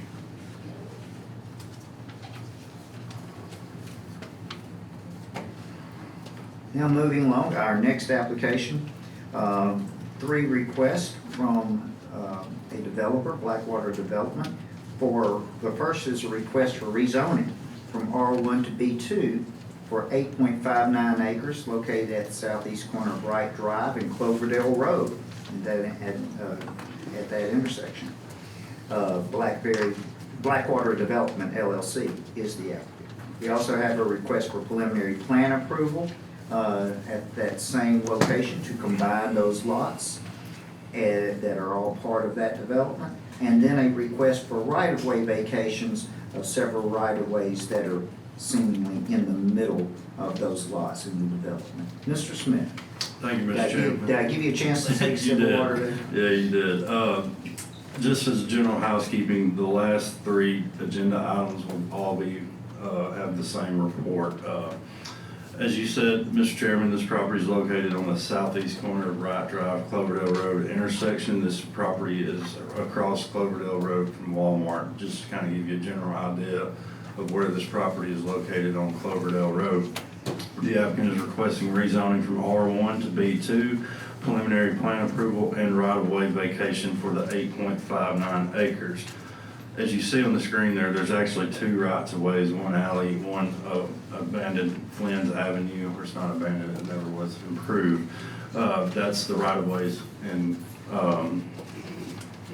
question here. The property is located at the corner of Cloverdale Road and Wright Drive. The request is to vacate all the rights-of-ways and combine all 7 lots and to construct 1 commercial structure totaling 54,525 square feet with 273 proposed parking spaces. The proposal is for 2 full-service access points onto Wright Drive and 1 right-in, right-out access point that you see there on the screen onto Cloverdale Road. AlDOT has been made aware of this request as Cloverdale Road is a state-maintained right-of-way. This proposal conforms to the City of Florence Comprehensive Plan, Mr. Chairman. Departmental comments, preliminary plan approval, rezoning, and right-of-way vacation are recommended subject to the following. Pedestrian accommodations have not been provided on the submitted plans. All future submitted plans must include pedestrian accommodations. Number 2, if rezoning is achieved, the property will be subject to the City of Florence zoning ordinance supplementary regulations. Number 3, all other departmental comments must be satisfied. Number 4, if the rezoning request is recommended, this office will not forward the request to the Florence City Council for final action until final plat approval has been achieved and the final plat for recording has been delivered to this office. Number 5, preliminary plan approval is valid for a time frame of 6 months. If general or final approval has not been submitted or an extension has not been granted within that time frame, preliminary plan approval will be void. Number 6, if a recommendation for a vacation of rights-of-ways has been given, the applicant shall get their attorney to consult with the Florence City Attorney to file a declaration of vacation to be placed on a Florence City Council agenda for final action. Mr. Chairman, the applicant was made aware of all the departmental comments. The applicant is in attendance and all adjoining property owners have been notified and signs have been posted. Thank you very much, Mr. Smith. I think a couple of things we need to make distinction between the previous application and this application. We are not only looking at rezoning, request for rezoning for the City Council to consider, but also preliminary plan approval and subdivision which is a subdivision issue. And so in looking at this site plan, this is another site plan that is not in stone at this time, that might, given our subdivision regulations and the supplemental regulations, might require additional improvements, additional changes to make sure that it accommodates the particular site that is on. Am I correct in stating that, Mr. Smith? That is correct, Mr. Chairman. As the report stated, there's 2 rights-of-ways that have to be vacated, and there's 7 lots that have to be dissolved, and a plat recording would only be the instrument that would be allowed to do that. Okay, very good. Thank you very much, Mr. Smith. Any other questions for the department?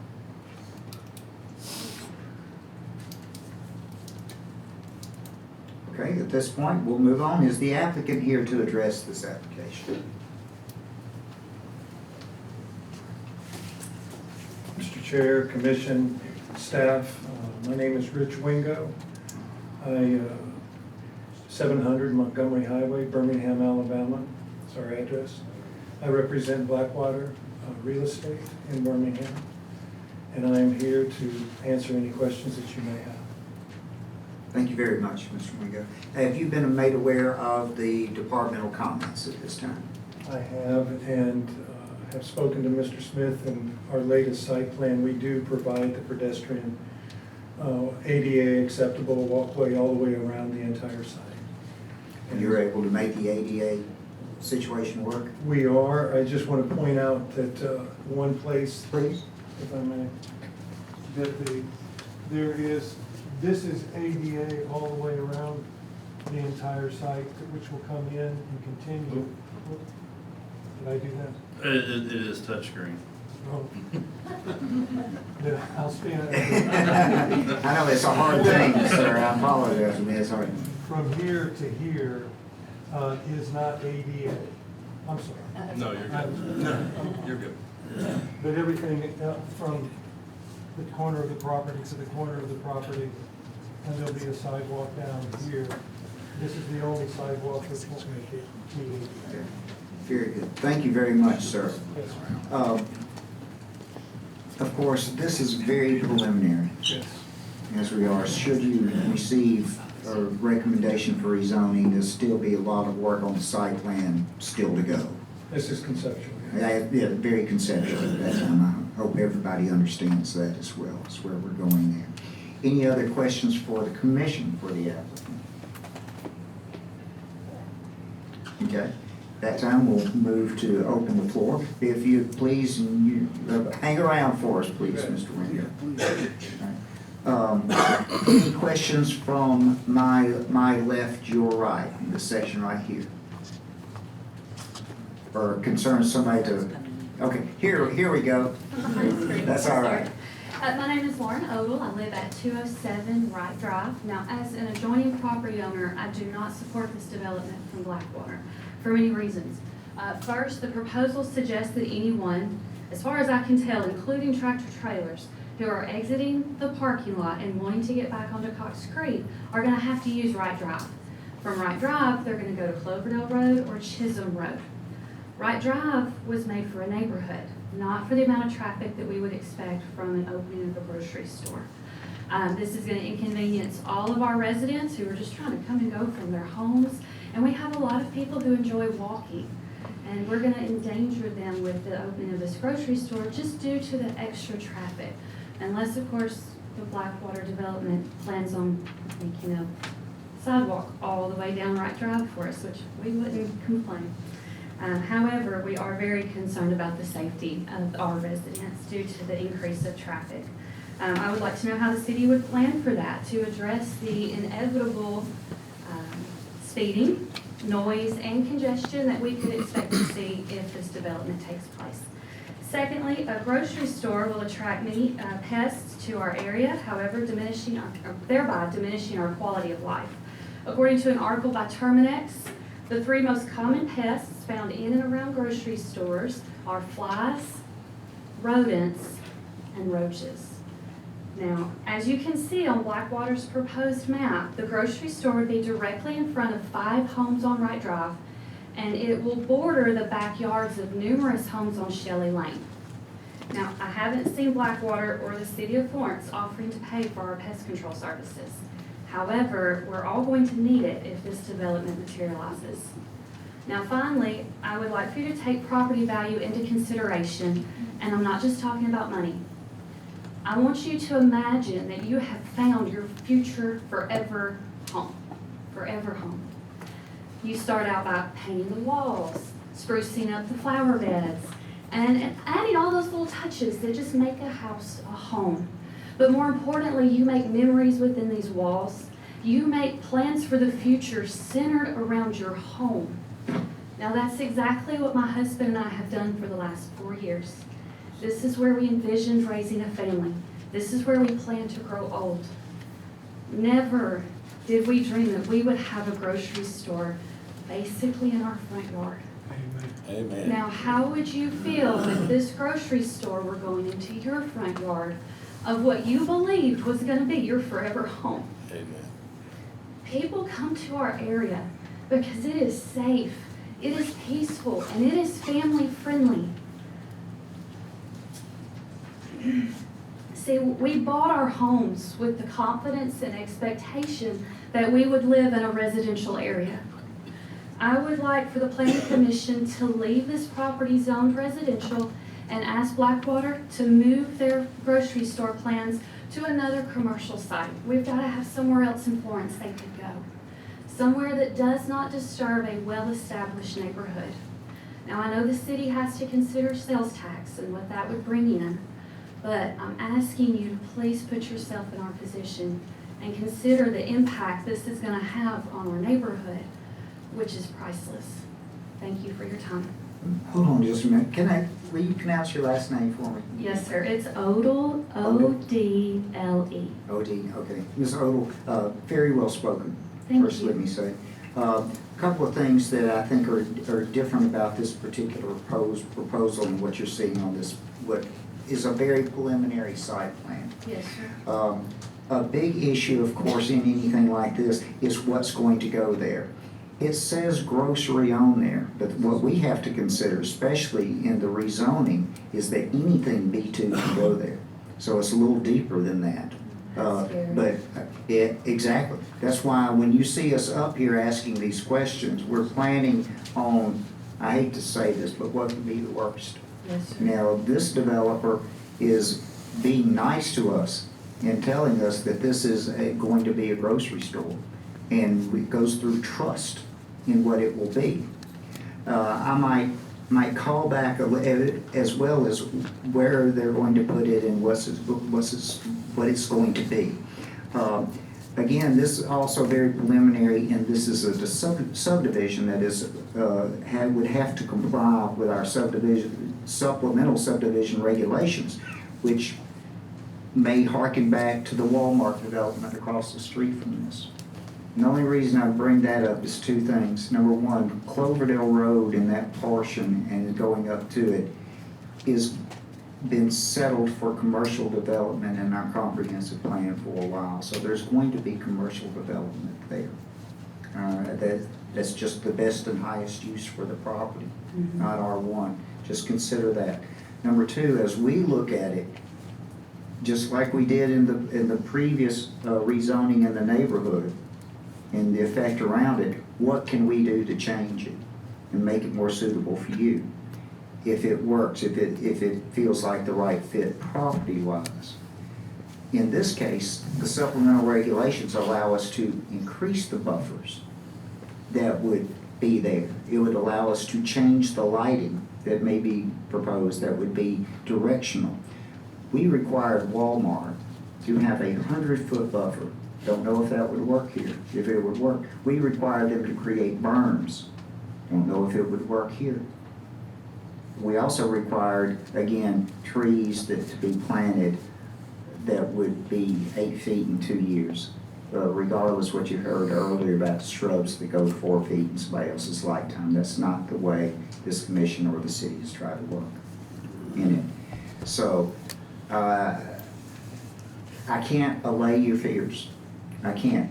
But I want you to know that this commission is trying to look at all opportunities for this particular property where we've got an owner that knows that this is a commercial development and always going to be suitable for commercial development. That's why it's sat there for years, waiting for an opportunity for the right developer. This may not be the plan, it may. But I just wanted to, number one, allay your fears on how the building department and the commission is going to continue to work. See where the other development may have been the last time that we see it besides engineering. This development we would see again. This is just preliminary approval. If it received rezoning, it would then have to go through general approval, and it would then have to go through final approval. So there's many more steps for a development like this than there would be the other one that was staying residential at the time and was not being subdivided. So this is a bigger issue that we will see again and again. And though I cannot allay your fears, and again, how you felt about your home was very well put, as we heard in the Walmart issues with the Heather Hurst homes. We heard the very same thing. Broke our hearts in hearing those comments, but still considering whether or not that property was proper for commercial development and what could be done to make it the best. I don't know what this commission's going to do, how it's going to vote. But I wanted you to know that there's a lot to be considered, a lot going on, and I want to assure you that we're going to try to consider all of that. Thank you. Thank you, ma'am. This side, is there anyone else here to speak to this application? Got one more come, there we go. Thank you, sir. Your name? Thank you. Hello and good evening. My name is Jared Odle, O-D-L-E. And I live at 207 Wright Drive. We live at the very top corner, which would be the corner of Wright Drive and Waldridge. Thank you again for this opportunity to allow us to come before you to speak about this proposal. I like to believe that I stand here in solidarity with not just my wife and how she so eloquently made her case. I say she gets gold star. She gets a gold star. Okay, just want to go for it. Quite a bit. I run out of room of gold stars to give her at times. But also with my friends and neighbors, Sherwood and Alexander Heights, who are here with us today. I share the same concerns that my wife has listed, as well as our neighbors, about this proposal, and it is the concern of safety. In the past few years, my wife and I have had the privilege to get to know our neighbors. They are kind, friendly, and we have met many that have come from all over the country. We've met many that have come here for a new chapter, to come here to Florence, Alabama, that have come from the likes of Virginia, Utah, and Montana. We've also met those who have moved from within this great state, from the likes of Pell City, Montgomery, and Birmingham. We've all moved into this neighborhood because not only was it a good location, but it was quiet, peaceful, and a safe place where one could raise a family or even retire. Some of our neighbors have been here less than a year with the expectation that it would always be that way. This proposal, as listed right here, as we've seen on the map, does back into some of the backyards of our neighbors on Shelby Lane and across from Wright. Neighborhoods, I believe, is what brings to the heart and is the heartbeat of a city, the people that live there. The neighborhood children enjoy the comfort of being able to ride bikes up and down the roads, as well as our neighbors enjoy going for walks, and even at times we see it on regular occasion, they even like to take their pets with them. This proposal not only will draw additional pedestrian traffic, but we also believe that it would open up to commercial vehicles, which, if you can see by the way Wright Drive is on the two exits they've listed across from Wright and Flynn's, you would see additional traffic coming in from commercial vehicles. The red light there is also has a tendency to take a long time to change.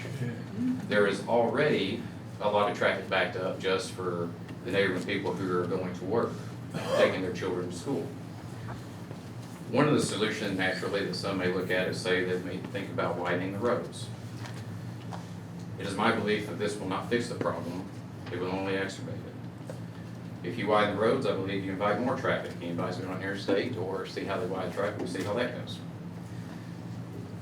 The fear that we have is we have a fear of a precedent that may be set before. Earlier, it was mentioned that we have a housing crisis, so to say, in this city. This proposal offers to buy up residential property and to potentially rezone it into commercial. The question that I want to say is how much more residential property may potentially be bought up.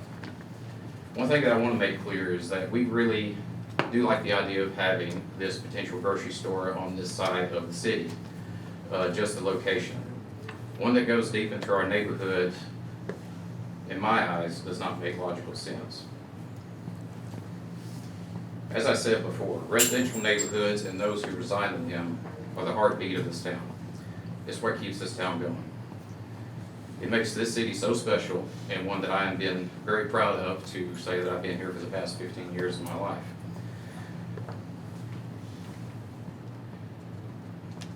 We look to keep this peacefulness and safety within our neighborhood, and we like to see if they would look at an alternative location potentially.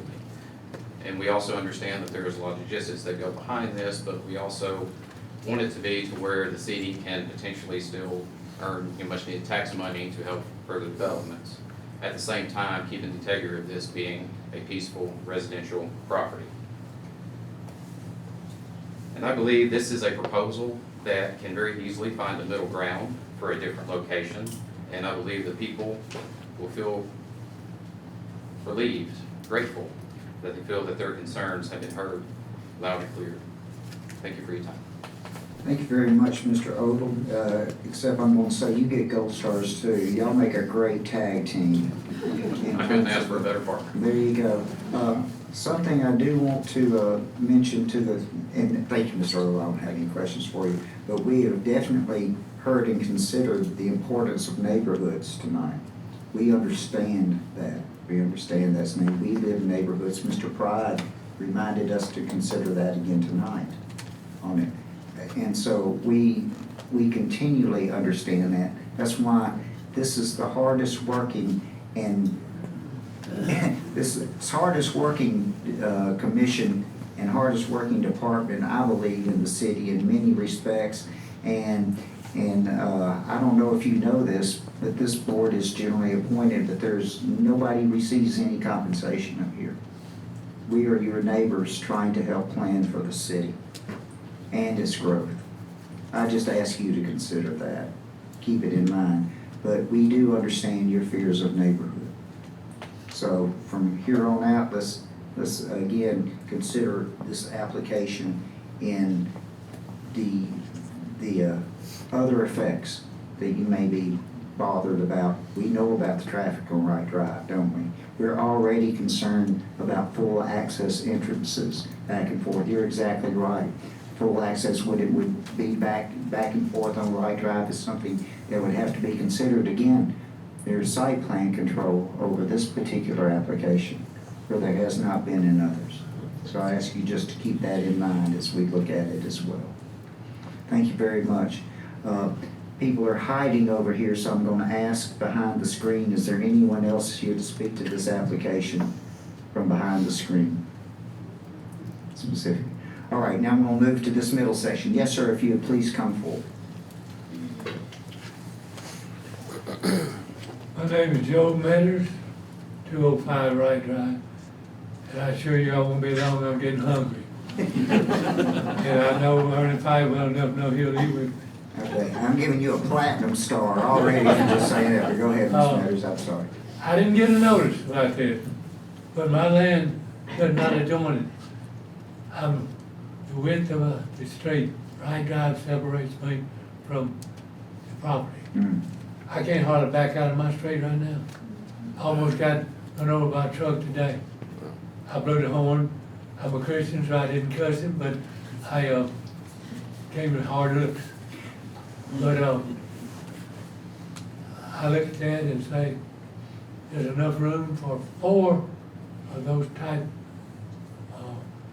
projects down on Cox Creek Parkway between Chisholm and Cloverdale.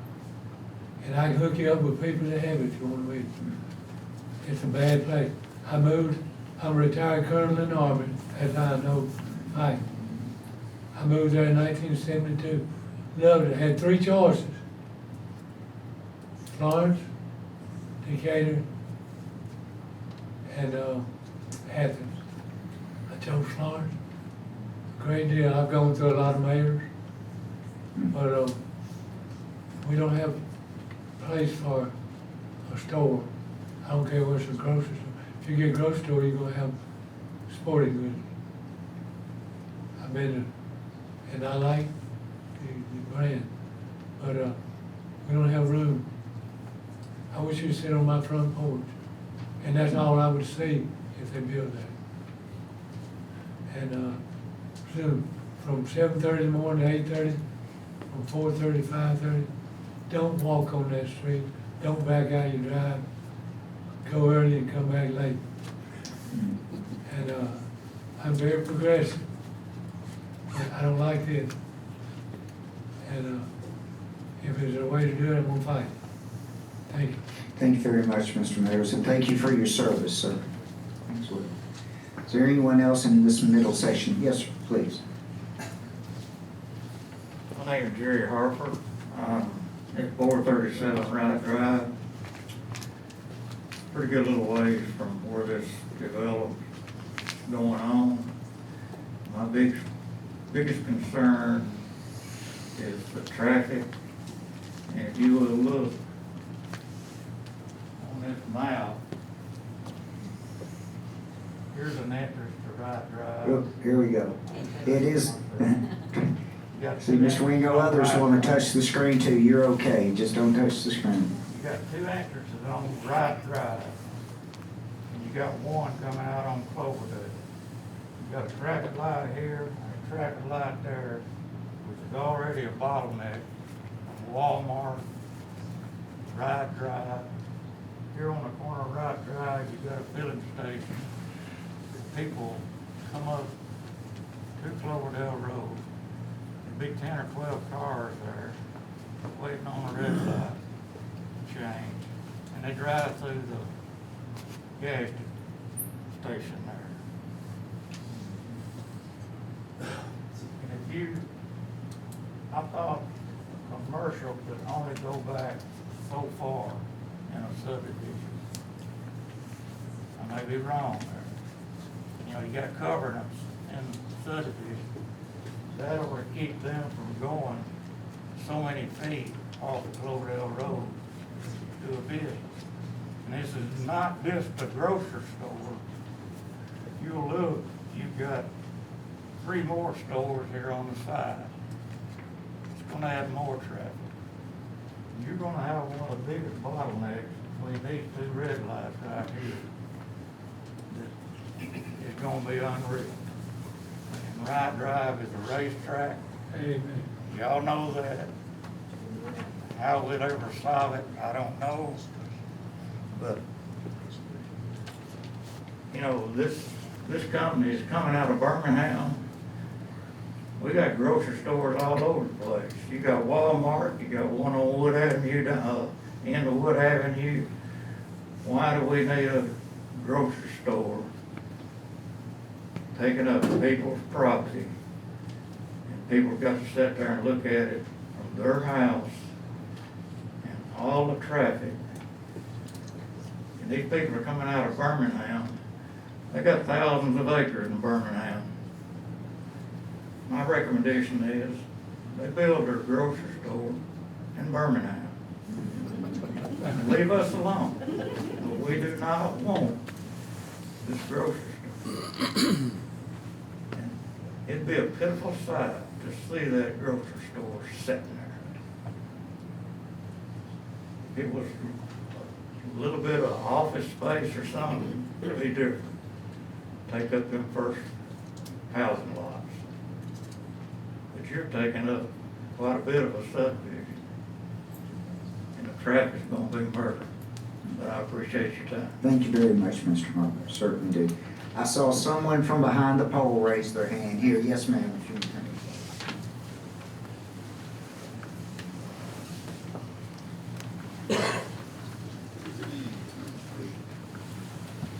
Good evening. My name is Sean McDonough, And do I need to spell that? MC, capital D, ONOUGH. And I live at 150 Dora Drive, just off of Shelley Lane. So if you don't mind, I'm better if I put things down on paper. So I went ahead and did this before the meeting. So I'm gonna read it. If I repeat, I'm sorry, stuff, but it was pre-written. So this comes from both myself and my family because we own the home. Anyway, I said, my name is Sean McDonough.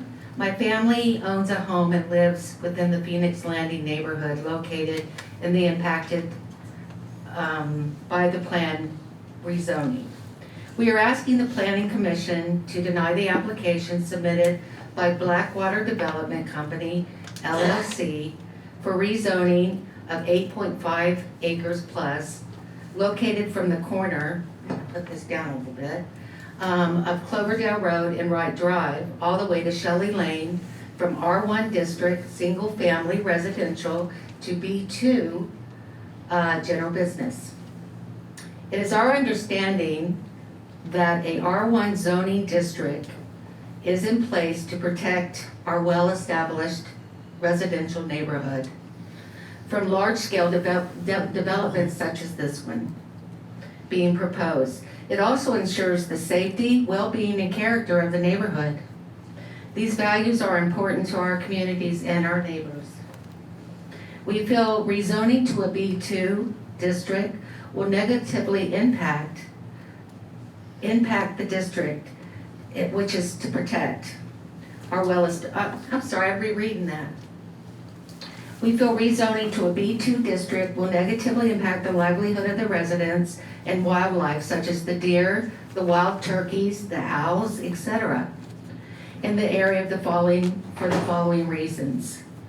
During construction, the increased vehicle traffic, particularly on Wright Drive, will affect the privacy and safety of the residents on Wright, Shelley, Dora, and other residential streets surrounding the location.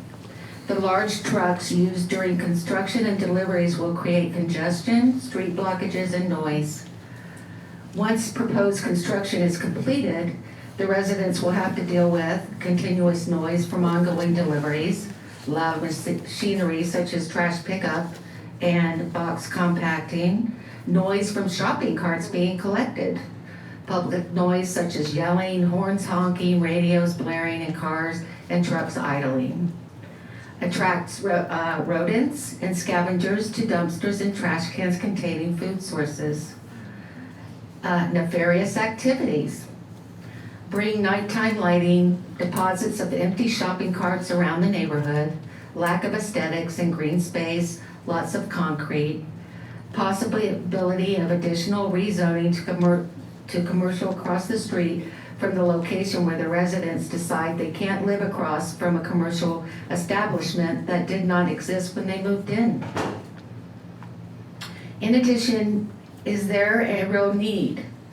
It is our opinion that there are already, which has already been said, a significant amount of grocery stores within a small radius of this area. There are two positives that we could think of if this were a preliminary plan were to go through, and that is the walkability to the grocery store and more variety to select for shopping. In conclusion, we feel this proposed rezoning will highly disrupt our well-established neighborhood. We implore the city to not allow zoning change requests or the project to move forward. In the future, we would like to be included in any communication and notification pertaining to any projects or plans in this area. We weren't notified, and we're right on Dora as far as we got notification from Jared and Lauren. So I don't know what the process is for notification and how far out you have to go, but I don't think it was really significant. And then I had a few questions. Basically, I know we've heard it's a grocery store going in, but what is it a Publix? Ma'am, I think I've Todd said earlier, that's not in our purview and that's not what we Okay. consider. So whose purview would that be? To know? Planning? That'd be the owner. That would be the owner. That is up to them to decide what goes in. Just like it's not in our purview to decide if we have enough grocery Okay, stores. so it's just the zoning, That's right. basically? That's right. That's all we're considering is zoning All right. and subdivision. That's what we do. Okay. Just like we And can't that's the consider other thing wildlife as well. I'm kind of curious about from the city.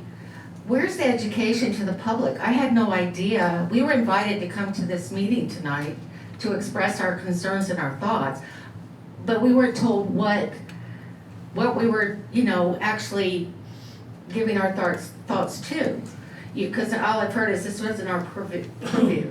And it's like, okay, but we're just expressing our concerns and our thoughts, because thank goodness we were given a view into what could possibly go there if it does get changed from an R1 to an B2, because this is the extreme. And you said that actually Cloverdale is commercially zoned. Why is it being, where does that end? Where does the R1 end?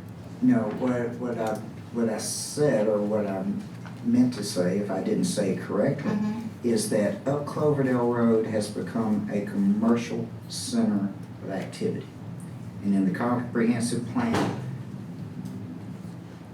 the type of road frontage that's created, the type of thoroughfare is created, lends itself to commercial development to stop influxes into where pop-up commercial centers happen in the middle of neighborhoods that, Right. again, cannot be controlled. That's why we have a comprehensive plan. As to knowing what we do here in this purview, I wish everybody understood what our planning commission does. I know. And what, I wish I had known, because we all took our time out, because we thought we were invited to sorry, I'll get emotional. That's but, okay, please. That's right. And we do this, would you believe, every fourth Tuesday of the month at 5 o'clock. I believe it. And that's what we try to do. And in those concerns you have, we consider, besides what we're looking at, we try to take all your thoughts in, even Thank though you. we can't apply them in most cases. We are your neighbors. I know, Right. and I I hope you appreciate that, understand I that. do. So, well, I'm not really sure what to say, because I mean, except for we don't want to see it go from an R1, because in the ordinance, it pretty much, I think it's the ordinance or the regulation for an R1 district, it pretty much says it's there to protect the existing residential neighborhoods. That's right. So I don't want to lose that. Yeah, but, I think you would understand with me that neighborhoods change, roads Yes, change. of course. And different activities are comprised. But what bothers me the most about what you've said tonight is notice. And Mr. Smith and Ms. Bailey, can you Yes. talk about notice for this particular application? Yes, so state law does not require any notification for rezonings. However, the city of Florence, we send adjoining property owner letters to those that are adjoining to the parcels that are actually being considered for action. We also post signs, those are also not required, but we do that as the city of Florence. I'm pointing out that we do that as the city of Florence, because in other cities that you may visit or have lived in before, you might not get that same treatment, but that is what we do here. Well, I'm sorry, I don't think it's enough. Because people are not directly impacted, but they're indirectly impacted as well. We also post our agendas on the city's website. There was also an article in the newspaper as well. I have to say, I looked for the agenda, I did not see it. And, Mr. Chairman, it's on the planning department's website. Okay, I looked for it because I was curious what all was gonna be covered tonight, and I did not see anything. Our website's different. It's under the whole City of Florence website, but our agenda is different than the city council's. Oh, I see. So where do you go to look that up? The planning department. city planning department. And economic development? Is that different? That's different too. Okay. So, We're there. another I question, guess, I'm sorry. You know, Go ahead. just to, you know, to try to wrap up your concerns, we're there. And we try to let everybody know what we're doing, when we're doing it, every month, and how we're doing it. And again, the close nature of rezoning and the nature of subdivision are what we have more control over than rezoning. Again, that's where we're recommending by to Okay. the city council. And so is it the city council that makes the ultimate They will decision? make the ultimate Okay, decision. and another question of mine was, what is the process and the timeline? I have no idea, like, what's our next step? What happens? You're gonna make a recommendation as a board, as a body, and it's gonna go to our representative, Mr. Edwards. Then it will be, our City of Florence regulations will have that agenda posted, you know, on their website. Do we post signs again? The, From council? the city council does post a sign, yes. City council, again, On these the are things the property? city, yes, these are things the city of Florence does by our regulations that many other cities in Florence, in the state do not. Because Okay. we, Well, I come from Salt Lake City, and I actually worked for the city, and for 25 years. And that's why I'm curious, because I don't know how your body works, but it's very similar. So from here, what can we expect? well, a lot of that depends on what recommendation we make. Oh, But okay, if it would then be forwarded to the city council, Okay. they will again post it, put it on their agenda. That could be in the next 45, 60 days, maybe. okay, Something like that. And it Okay. will continue to move along in that. This is preliminary. As Okay. I said earlier, there are 3 phases for subdivision work as well. There's a preliminary phase, there is a general conceptual phase. There is a general phase, now backwards, preliminary, general final. So I was right. There's preliminary phase, that's conceptual. General phase, which we hope that they've taken their recommendations and our requirements from the departmental comments that we have, and as departments continue to work with them, as you see, they've already taken notice of our ADA requirements for sidewalks. And they've already worked on that. And then there will be final, where everything that we have required should be on the plat and ready to go, which would then allow them to proceed, should it be rezoned. okay. Thank you, that was a question I had. And then who regulates lighting and noise? Part of that will be in our subdivision requirements, where we also have lighting restrictions that for low and directional. In fact, they've already presented to us as part of their preliminary work how they are trying to contain the lighting in particular areas and what their coverage is, and then it'll be up to the building department to enforce all of those things. Okay, so that's under the subdivision? No, well, I'm sorry, what? it's zoning, that's actually zoning. Should it be rezoned? they've got Okay, to do that. and then who enforces like The noise? building department. Okay, zoning, building, okay, and then, let's see,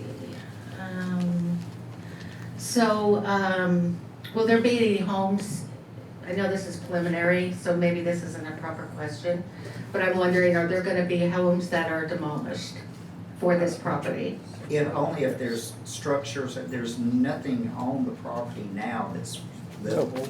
No, that's wrong. No, I don't think that's true. There's 2 houses now, I know. One big house. There, One of them's totally occupied, There. the other one, I don't think so. I was about to say, Yeah. these properties are all, yes. there'll Oh, be okay, structures. so it's already been purchased, I the don't property? know everything. Okay. They're on their contract. Don't speak to that. Okay, is that something that the developer can speak to? No, ma'am, not at this phase. Okay, I'm just trying to figure this That's process out, I'm All sorry. right. I'm probably jumping the gun. Okay, okay, the rezoning process, I got that. Who reviews the application request? And who approves and denies it, and that's city council? Yes, ma'am. Okay. Okay. So there are commercially owned residential commercial properties on Cox Creek. So I'm wondering if that's, you know, for something of this size of a project or a plan, if, you know, there's other considerations if it's denied, if the, of course, you're just about rezoning, so. That's right, about okay. this one project, not the developer's other projects or Okay, what they're considering. okay. I'm kind of getting the hang of it now, sorry, about what it is that your body is. Okay, well, I think that's everything. Well, good. Thank you, ma'am. All right, Appreciate your thank time. you. Yes, ma'am. Okay, I was still in the middle section here. If there's anyone in here that has something new to add at this point. I'll be quick. Okay. Jimmy Kimber, I live at 103 Shelley Lane. Been there for 10 years. Used to be, once upon a time, speed cushions on Wright Drive. Those disappeared. Supposedly were going to be replaced. Never happened. I'm a pretty persistent walker during the day. I dodge cars. I can't fathom what it will be with the grocery, traffic-wise. I talked to a city official last year from the engineer department. I want to say it was a city engineer, but I won't point fingers because I don't know for a fact that it was he. In regards to water, I guess it's running west to east down Wright Drive. And it crosses Shelley, dumps off onto the ground into what is, it should be a holding pond. It's probably an 8-foot deep hole. Vacant lot 101 would be the lot. Whatever, it's on the corner of Shelley and Wright Drive. Anyway, the water courses across that lot, across my backyard, erodes out whatever, kills whatever, floods whatever. I get trash from Jack's chicken boxes in my yard that's washing down Wright Drive. If I have a city representative here, I'll make an appointment to see them because I'm pretty upset about this. Again, the speed cushions, obviously the traffic we've discussed till it's a dead horse. Like the colonel here, I'm also retired Army. Do what you wish, but you guys are smart folk. If I tell you, that you're going to make it B2, and then they come in with a rock crushing operation, it's no longer a grocery store, that changes the whole concept. Right. So you need to, use the brain cells God gave you. Thank you very much for your time. Thank you very much, and thank you for your service. Thank you very much. Is there anyone else here to speak to this application in our midsection? Okay. I'm going to move to my right here. Anyone here to speak to this? Yes, sir, please. See if we can add some new stuff here for us, if you can. My name is Jim Vardaman. I live at 110 Shelley Lane. If you look at this plat, my backyard, oriented, I live right here. Yes, sir. It's built, whatever it is, it's a grocery store or a sporting goods store or whatever goes in there.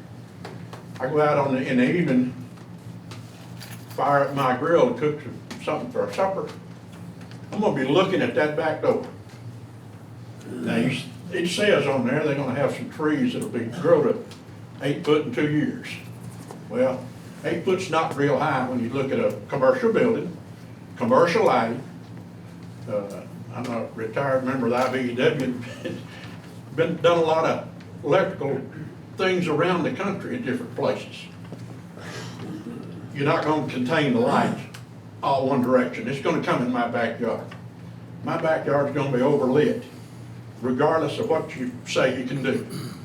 If there's a commercial building there, I'm gonna see it. That's not a pleasant sight. I've been there 31 years. And planned on leaving this world, still living at that address.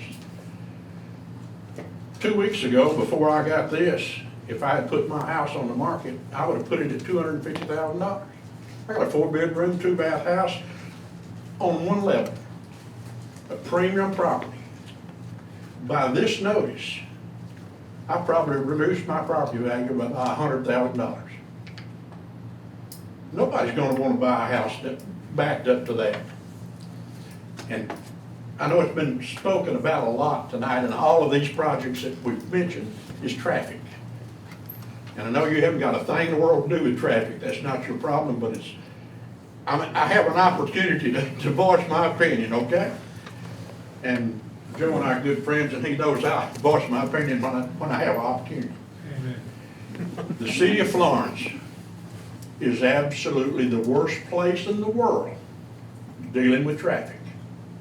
We always wait until after something before we do something about traffic. Every project that's happened in the last 20 years in Florence, when they built the first big Walmart out here, the big super center. After they opened it, somebody says, oh, we're gonna have a lot of cars going in and out of this place. We might ought to widen enough road. You know, that's not a way to do things. Wright Drive is a residential street, 2-lane residential street. And according to this plat, the one entrance on Cloverdale Road is you come in from the south, come in, and when you leave, you gotta go north. 18-wheelers have got to, if they come in from the south on Cloverdale Road, they circle around that property to the loading dock, which is gonna be in my back door, and load and unload their stuff so that I can hear all of those big 18-wheelers. The only way for an 18-wheeler to get out of that property is get on the Wright Drive. Wright Drive is not built for 18-wheeler vehicles. I don't care who says it. It's not built for 18-wheelers. One of those entrances is right in front of Joe's house, and he can't get his car out of there. How's an 18-wheeler gonna get out on Wright Drive? It's something to really consider.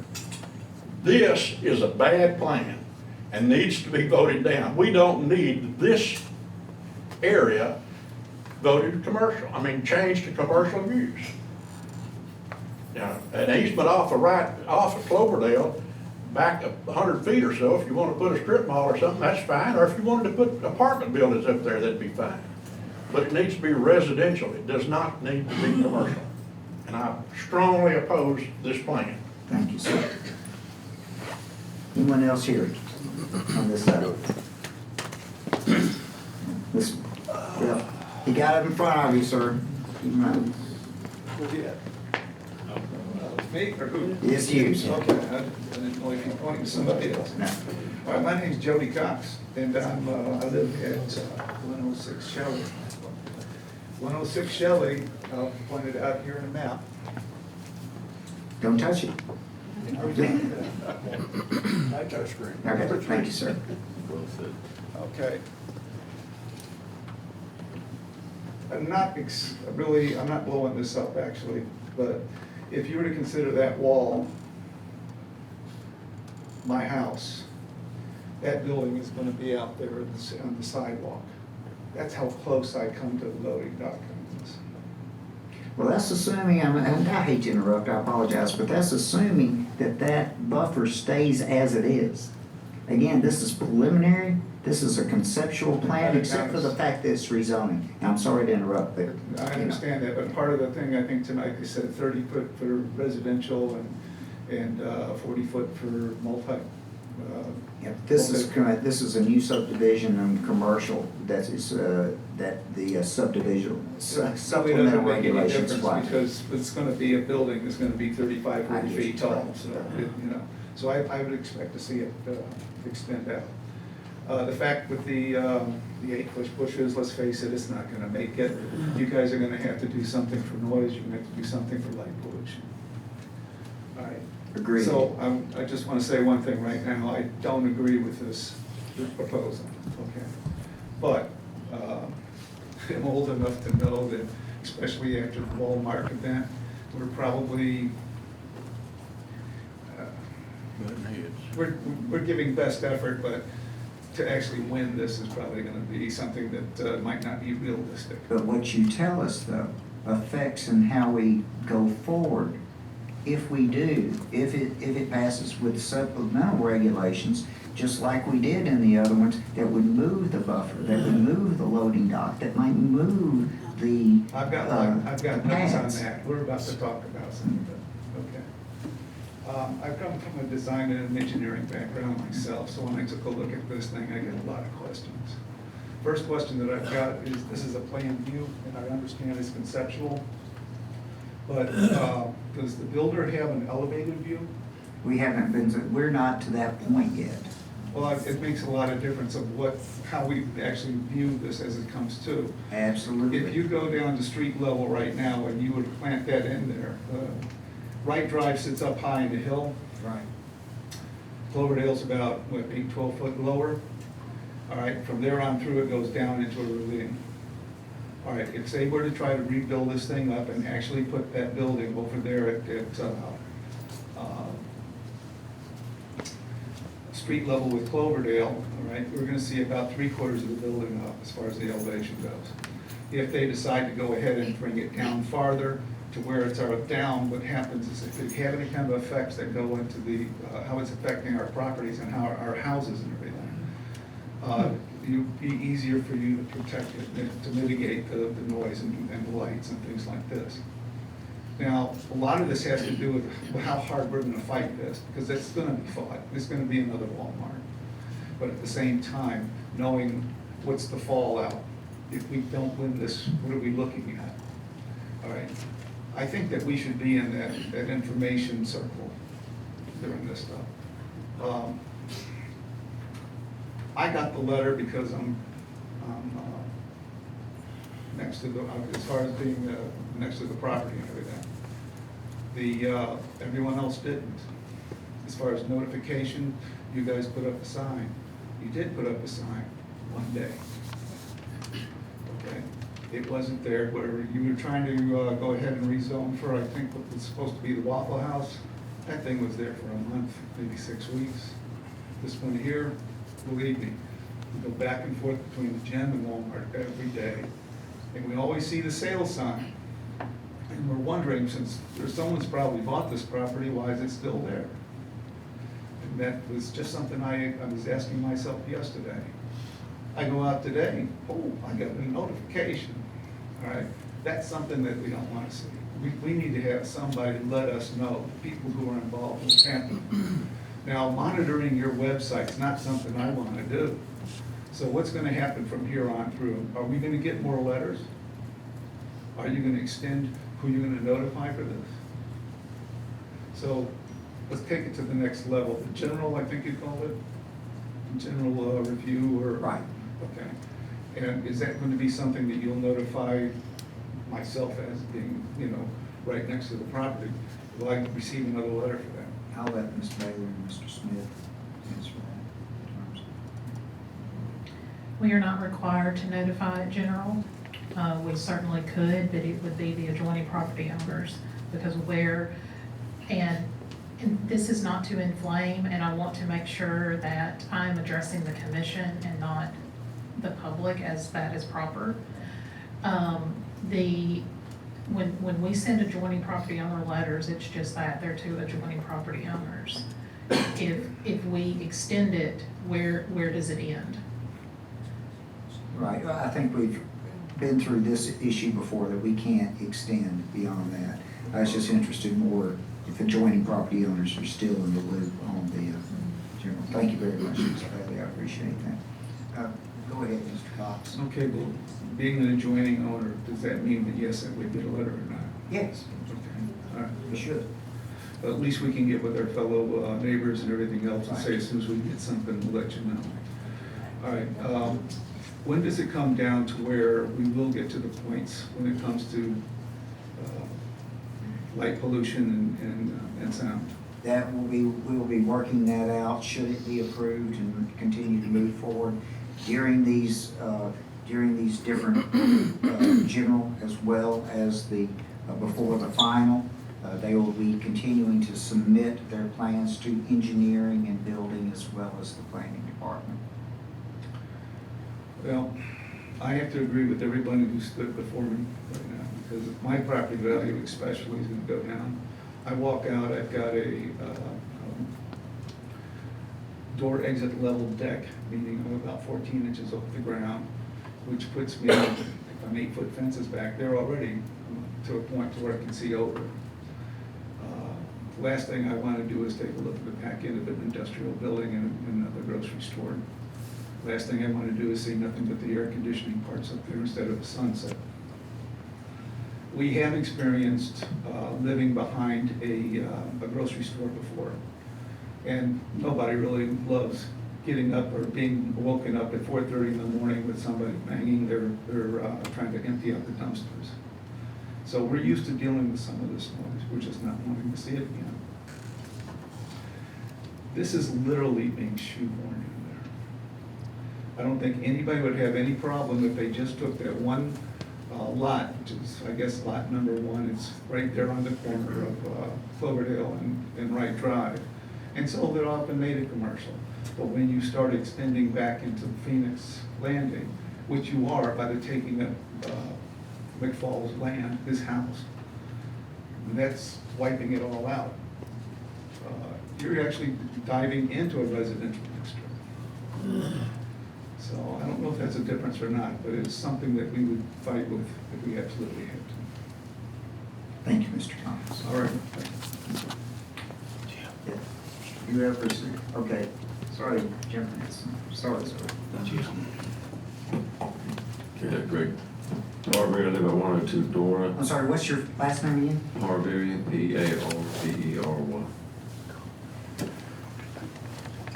So you guys voted down the other subdivision, okay? So does that kill it, or is there another process? Oh, are you talking about in rezoning? The rezoning. They have an opportunity to go ahead and apply to the city council for rezoning. We're a recommending body. So what you vote on tonight, you're gonna hold a vote here in a minute, so we can all go home. So you're gonna vote, and then say you voted down, then what would happen? Then the developer has the opportunity to apply to the city council for rezoning. Directly? Yes. Isn't this that process stuff?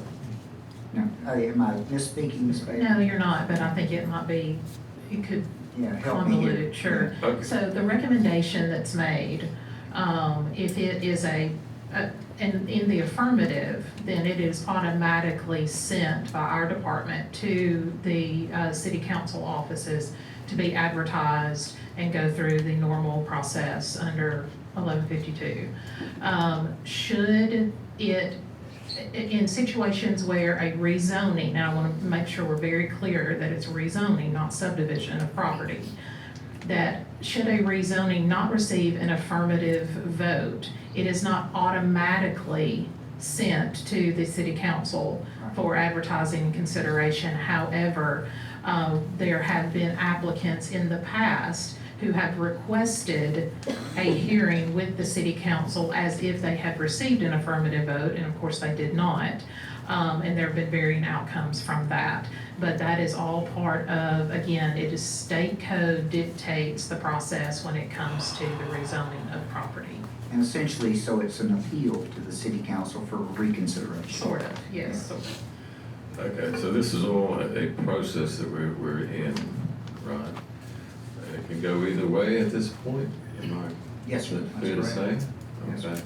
Now, So- what we will consider, of course, is the preliminary, the subdivision implications, should they still want Right. And I to think change this- the subdivision as The well good as the points right. being made, you know, we're not against progress commercial, you know, I like shopping in Publix. I'm not sure why that's a big secret. Maybe you could address that, Mr. Winnie? No, I'm sorry, sir, you may talk to him later. Well, we can't talk to the witness. So. No, this is not a hearing. I'd like to just ask one question, maybe, that why didn't you just move it down the road? Mr. Barberry, Okay. please, All right. you're addressing us, not them. Okay. All right. And again, heard it before, but I'm gonna say it again, people who can sell their property to who they want to sell to. No, that's okay, that's And fine. zoning is not a right, that's why we have these hearings, it's why they have an appeal. Okay. Subdivision is with regulation, All right. that sort of thing. But where people decide to sell or buy property is totally up to them. That's totally What they fair. do. That's totally fair, and I'll tell you what, something else is fair, that we've been worked up, butt up everybody here for 30, 40 years to pay off these homes. Okay, we have a way of life, and we have a council here, right? Well, this is Is this commission. a commission? Right. What is it, majority vote to clear it through? 4? Right, it'd be a So majority. 4 of you rezoning. can influence our livelihood, way of life, and Same on the commission when they vote, right? 7 on the commission. You talking about the city council? Council. Well, again, keep in mind, we believe in a representative form of government, so those city council people should be representing every one of you that's in here as to whether or not they would want it to go forward. Right, and hopefully they'll do the right thing, because I know I always hope. that none of you would want this in your backyards, correct? Okay, you don't have to answer that, I'll answer it, you wouldn't. And no one here is for this. Nobody in the whole neighborhood is for this. We haven't actually been, we've had 2 weeks, and like we said, we had 7 letters. You know, there's hundreds of houses in there that you're impacting, okay? And it's had 7 letters. So, you know, I hope, you're talking about what you do here in Florence, but that's not sufficient notice, it's not sufficient time. So anyway, hopefully you will do the right thing. That's all. Thank you, Mr. Parker. Yes, sir. Anything new to add? Yeah, just things to add, the things that... And your name and address, please. My name is David Carson. I live in Florence, Alabama. If you need that... We need your address. That's state law. This is a public hearing. I gotta have it. I gotta have it. I will let the police officers see my driver's license, but for security reasons, I will not state my address in a public setting. I don't know you. Well, then I can't hear from you, sir. I'm sorry. Mr. Carson, I'm sorry. Give me your address. It's all right. We're not gonna run around telling anybody about it. Do y'all know where he lives? You know, if they already lived in a know. small town your entire life, this is a dangerous world we live in. You know, I can show this police officer my address. I'm at Mr. every council Carson, meeting. you have over your, there. you have your, Let's stop right here. Just give your driver's license to the young lady right here, let her put it down. She'll give it back to you, and then let's go on.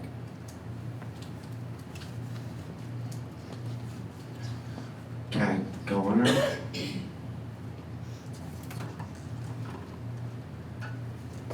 go ahead.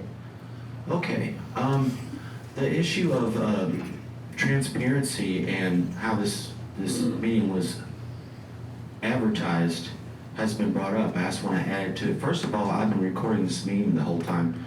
If anyone's interested in rewatching this meeting or sharing it with your friends, you can go to the Facebook group, Florence, Alabama Open Meetings Project. I've been pushing transparency at council meetings and meetings like these for a couple of years now. I can tell you right now, by law, they don't have to do a lot of stuff. They still don't make it very easy.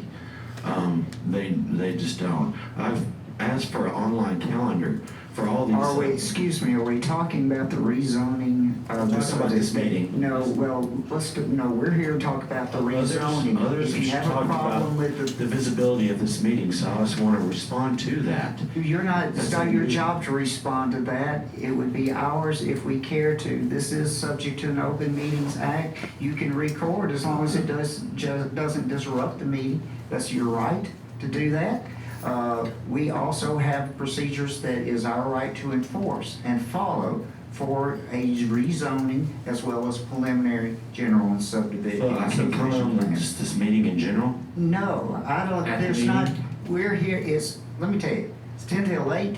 You're not adding anything to help us with the re-subdivision of this property. So if you don't have anything to add to this, I'll ask you to sit down. Well, with the letter that was sent out for this has the wrong address for this room.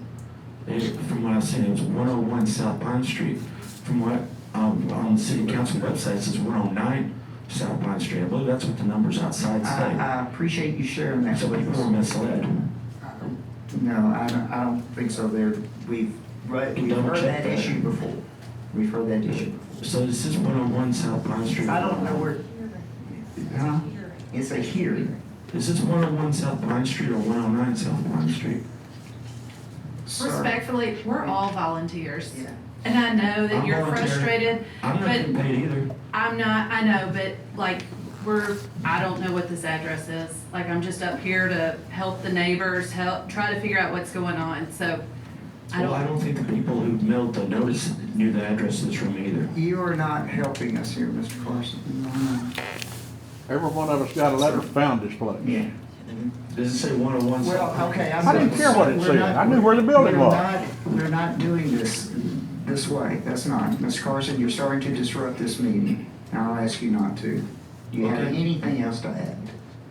Not at this moment. Okay. Thank you. Is there anyone else here to talk? Yes, sir. Yes. Jim Farrell, 409 Robin Drive. And this meeting's been going on for quite a while. I'm getting retired. I mentioned everybody else here. I'd like to talk to, just address 2 points over here. And this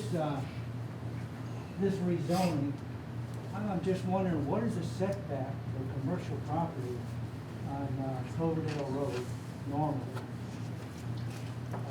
In other words, along the road, the business property here. Oh, the we had to touch there. The commercial is how far beyond the road normally, up and down Cloverdale Road? Against Cloverdale Road, there is not for commercial property.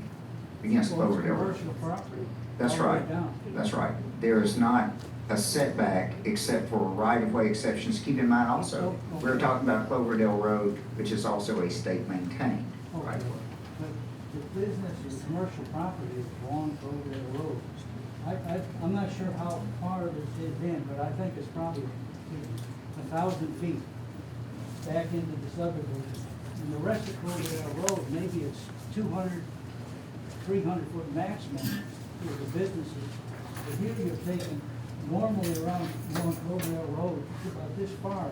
And what you're taking in the subdivision, you want to change all the residential, commercial, all the way back in, maybe 1,000.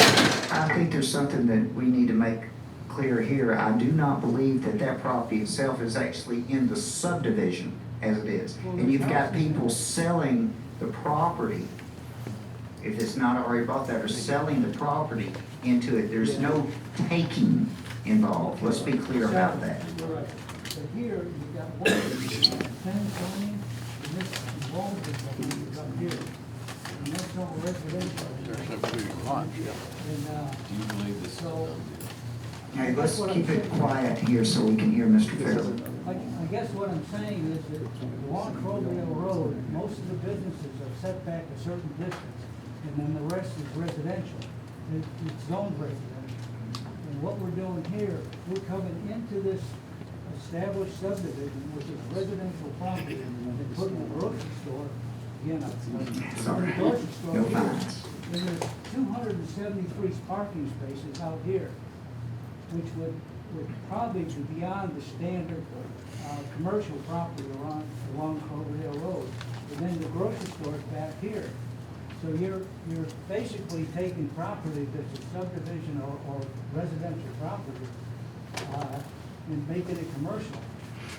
And that's, I think, why all the properties are set. This is a bigger development. Not every development is like this, but that's what the property owners want to do with it, and so that's why we're listening to this request. That's right, but if you take a look at Cloverdale Road from Cotton Creek all the way up, there's no intrusion into residential property like this proposed zoning. That's all I'm saying. I think it's a bad thing for the people that own homes in the property, in the subdivision, that have the city approve business intrusion into an established neighborhood. All right. Thank you very much, Mr. Farrell. Anyone else? Mr. Cox, we've heard from. Just a real quick. Yes, sir. My name is Danny Mitchell. I live at 418 Nottingham Road. I was here just mainly, I wanted to talk about the traffic problem. And that's been addressed, so just keep in mind that it's already terrible at Wright Drive and Cloverdale Road. Yes, sir. The other thing that I've heard from you and y'all tonight is the procedure as far as this is preliminary and everything, and you'll make recommendation to the city council. I just ask that you keep in mind how important your recommendation is, because the city council has y'all to do this work and tell them what to do, and they pretty much rubber stamp what y'all do. And so keep in mind the responsibility that y'all have, and try to keep in mind the reservations that all these people have expressed. Thank you, sir. And I can assure you, we do every subject that comes up for us. Is there anyone else here? Yes, sir.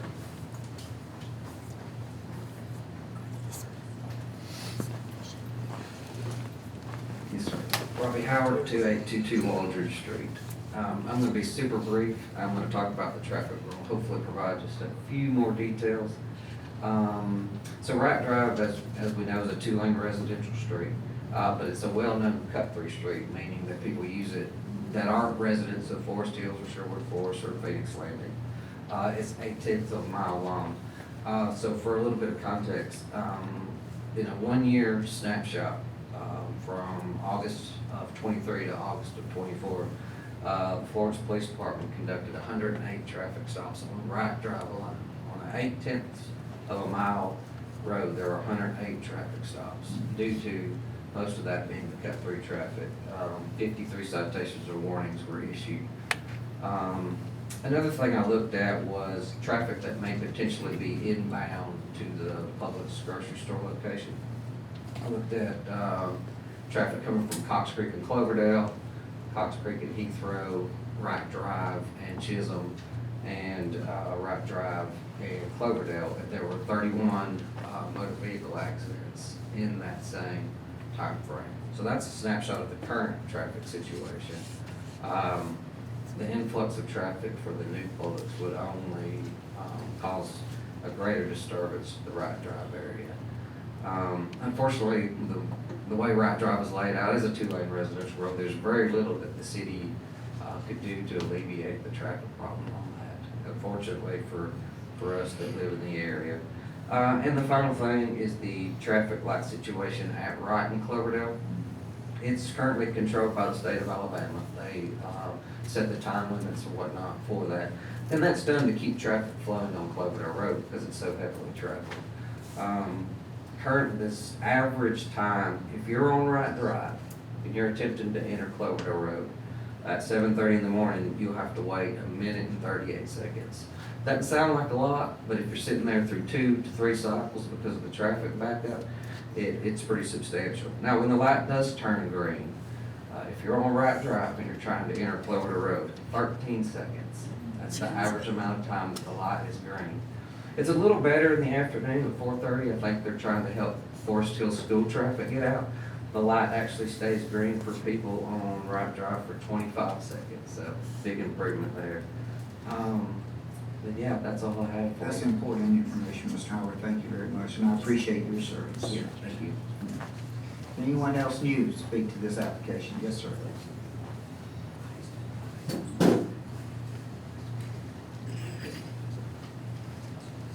I learned a lot tonight. I can stay up after 7:30 no matter what one's right here. Seriously, I'm Mike Marks. I'm 104 Shelley Lane, and I learned a lot. I didn't know you guys were volunteers. So you don't really need to get any kind of grief or anything like that. So pretty much everything's been hit. I guess I'm batting cleanup. That's kind of what I told them. I'll go up. Points have kind of already been made, but I did learn some things just now that, we live in Phoenix Landing. Mr. McFall's house is actually one of the ones that's going to be consumed in this. That's actually Phoenix Landing is what I was just handed. This is on the Lauderdale County plot, so that is part of Phoenix Landing, actually. I just learned that. I've lived there for 16 years, but let me come up and I've got another piece of paper I'm gonna flash and show you, but I did want you to see this. He took a lot of time to print this off, and so you can flip the model down. That's the proposal. So if we raise this up, we've got Wright Drive right here, and Actually, I can tell you, we've got a lot of that too. Okay, we do that sort of thing as well. Yeah, I didn't know that Yes. though. And so another thing is, no matter what goes in the residential, this is, no doubt will, but this is kind of what a building like that looks like. This is actually, as an example, a grocery store in Muscle Shoals called Publix. and it backs up to the neighborhood. It could be Kroger or anything else. So, anyway, I wanted to print that off. I appreciate it, but I can, no offense to our sister city, but our planning commission is quite a bit different than that. Oh, I think so, because they didn't do anything over there. But no, listen, they talked about the dragon skin missing on Wright Drive. They've talked about the speed. They've talked about the congestion on Cloverdale, the light. All of us can talk about the light. And as I'm looking through my notes, and I brought several of them here, I think everything's done been drilled in the head, and we're all ready to go watch Dancing with the Stars. But the one thing I did notice here, the guys from Birmingham, and I like Birmingham, but I haven't seen anyone here supporting this, except for the development team. So I just want you to consider that. You know, when I bought that house back in 06, 07, you know, I bought into a neighborhood. And I know that that's gonna be commercial on Cloverdale Road, but this is a big plot. You've mentioned it, all of you have said that, and I just hope you'll stay true to that. So to follow up though, so if you vote for it or vote against it, you'll make a recommendation, we'll go to the next step. I'm sure they'll make any changes you talk about. But then, you know, Mr. Blake over here has a chance to represent us at the city council meeting. And again, I think there's only been opposition here, sir. That's all I see here. I know you're one vote, but really want you to stand up for us on that, okay? Hey, listen, I appreciate it. Mr. Marks, thank you so much, and I appreciate one point I want to mention. We try not to mention hearsay, but yes, we've had positive comments. But that's hearsay. Sure. But. Oh, if I'm in Heathrow, everybody loves Publix. I love Publix. I love Publix. I'll go there tomorrow, but I just don't want to walk in my back door and go to Publix, you know? So, listen, thank you very much. Thank you, Mr. Marks, I appreciate you. Yes. And with that, I am closing the floor, ladies and gentlemen. It's 8 o'clock, I am closing the floor. I hope I've heard the majority of comments and the concerns at this point. And I appreciate your participation. At this time, I will bring this question back to the commission for any questions they have and their consideration of this request from rezoning from R1 to B2.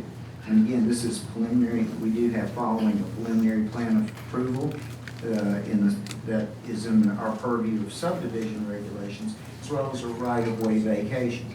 However, right now, we are talking about rezoning that of a preliminary site plan, a conceptual idea, but the rezoning will stay should the city council decide to vote for it when it comes in. So there is a lot to consider here at this time.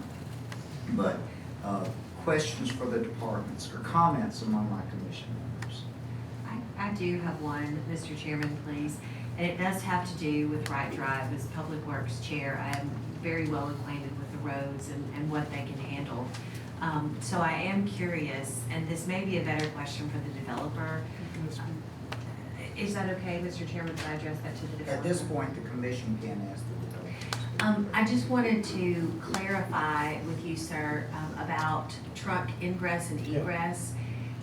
That was brought up a few times, and I am curious about that. Thank you for letting me speak. I wanted to address it. We agree that Wright Drive is not adequate for a commercial development. And so we have done a traffic study. The DOT, the state DOT has approved the right in, right out on Cloverdale. The city engineer has reviewed, and there's not been any comment on Wright Drive, though we believe there has to be improvements. And so we have anticipated, this is conceptual, but we have fully anticipated widening, and the widening would be on our side, not on the residential side. And widening and improving and dealing with the timing at the signal, we agree with all of that. And so we have met and visited, as you said though, and have said all the way through, this is conceptual. So we don't have plans that have been fully engineered. But does that help you? We agree with you. I think there has to be a left turn, designated left turn, to get people in and out of this. And the gentleman that talked about the truck traffic, he's correct. It will come in off of Cloverdale, around the back of the site, back into the well, and then out on Wright Drive. Would you please point that out right there? I'll try not to touch it.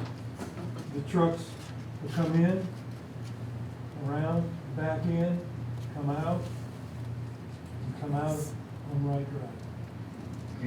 And they will come back towards Cloverdale, and not towards Chisholm. No, they cannot, Okay. because we're proposing to widen, improve, and no truck signs right there. So I'm sorry. No, you're good. We've talked about this, we've met on this numerous times. That's the plan. Thank you for your clarification, Mr. Yeah, do you want me to, some of the other concerns real quick? Yeah, I would like on the light pollution, you know, have you built anywhere else and? Sure. Then do you want to show them, we've submitted a photometric? We do not have that on the screen, but Okay. yes, we do know that you have submitted that as We've preliminary. submitted a photometric where we use LED lighting, and it shows 0 foot, and I can provide that for you, because we have done a photometric study already. And there's no bleed, it's not sodium, it's not metal headlight lights, it's LED, so you can direct that. And, so we have that for you if you would like to see it. I think Ben has that. I have it on Yeah. Yeah. Have you considered the elevation of the neighborhood behind you? We as have, well as that? we have, and we have, there's a landscaping plan.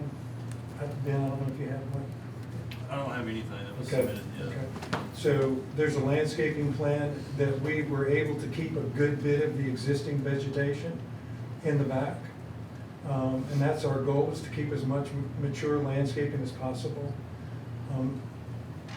Most of the, and it goes along the whole rear and the side buffers, heavily landscaped. And When you say the back, does that mean the adjoining property there? the back of the shopping center. It goes, we landscape all the way from almost to Cloverdale, all the way around here to here. See, that landscaping is only an 8-foot. I'm going to say, no, it's not. No, it's not. And that's not where we're going with this. And again, this is preliminary. That is, don't live by that.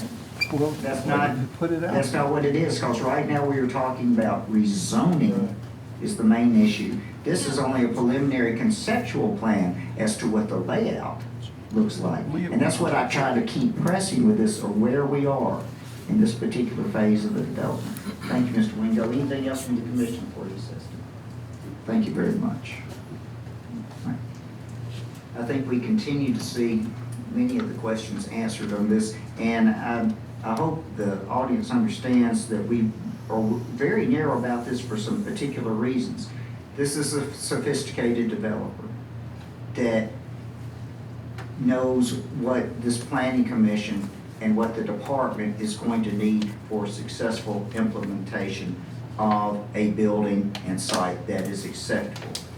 That is different from the issue of whether or not this property and the properties that are going into it are appropriate for rezoning for commercial activity. It's the other concerns we have to take into account for this. Now, this developer has great ideas, but we can't, like we've talked about the other ones, whether it's R1 to B2, and it comes to B2, we've got to consider a commercial building B2 into this particular area. Now, we're fortunate that this developer is different, but those aren't in stone yet. This site plan is not in stone. And that's the way, unfortunately and fortunately, the procedures work, because it adds these layers of buffer to it. Council, commission, as we are back to it, having many questions answered tonight, even on a preliminary basis. But the question is to the commission, is whether or not this development, as proposed to us tonight and explained by the representatives as it's going on, is appropriate. First, our first vote is for rezoning, and of course, for all departmental comments.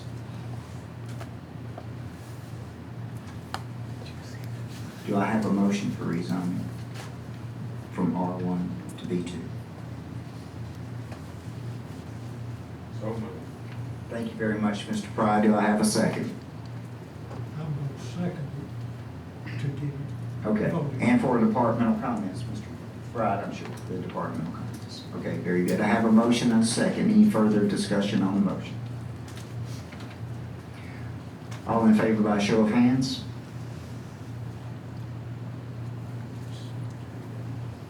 I count 5. All opposed? I count 2. Thank you very much. This recommendation will be forwarded to the council. However, we're not done yet. We also have a preliminary plan approval, which is recommended also by the department.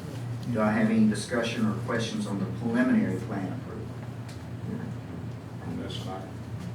Right. Myself personally, I'm not prepared to vote for this preliminary plan as it exists. I don't think it gives enough protection to most people who live to the east of that kind of property. What do you vote? I agree. Do you think? Why did you vote no? That could be any kind of plan. I would like to see something more specific. I would like to see something more substantial. That's these two roads. You think it's? You've got 25, plus you've got 30 feet, and you've only got 25 feet from there to the building. So that's close. That's close to those houses. Of course, So I think. I don't have a problem with the rezoning, I don't have a problem, but if it's gonna be a grocery store, I think there needs to be some adjustments made to the rear of it. So then would you agree that conceptually it may be appropriate that the commission would the department would need to put its tools to it to make sure that it complies to what we feel like the neighborhood would be more protected by? And I hate to use I'm the just example saying- again, but like the Walmart, what we did. I don't mind voting for it tonight, but if it comes back, the next step, if it comes back just like that, one, I'm not gonna vote for it. Absolutely. So, I have a request for preliminary plan approval. Do I have a motion with departmental comments? This is for subdivision. Subdivision, that's right. This is subdivision. This one's on us. That's right. And keep in mind, it does qualify and is recommended by the planning commission. Subdivide, right? Yes, subdivision. Yep. I'll motion Okay. based on departmental comments. Right. I have a motion with departmental comments. Do I have a second? I have a motion and a second. Any discussion on the motion? And Ms. Bailey, on the number of votes involved? It's preliminary. Same preliminary, so we're good. All right. All in favor by show of hands?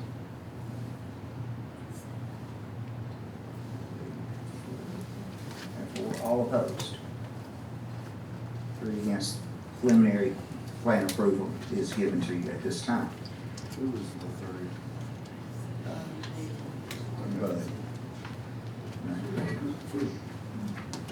Next, we have a request for the vacation of those right-of-ways that are in the middle.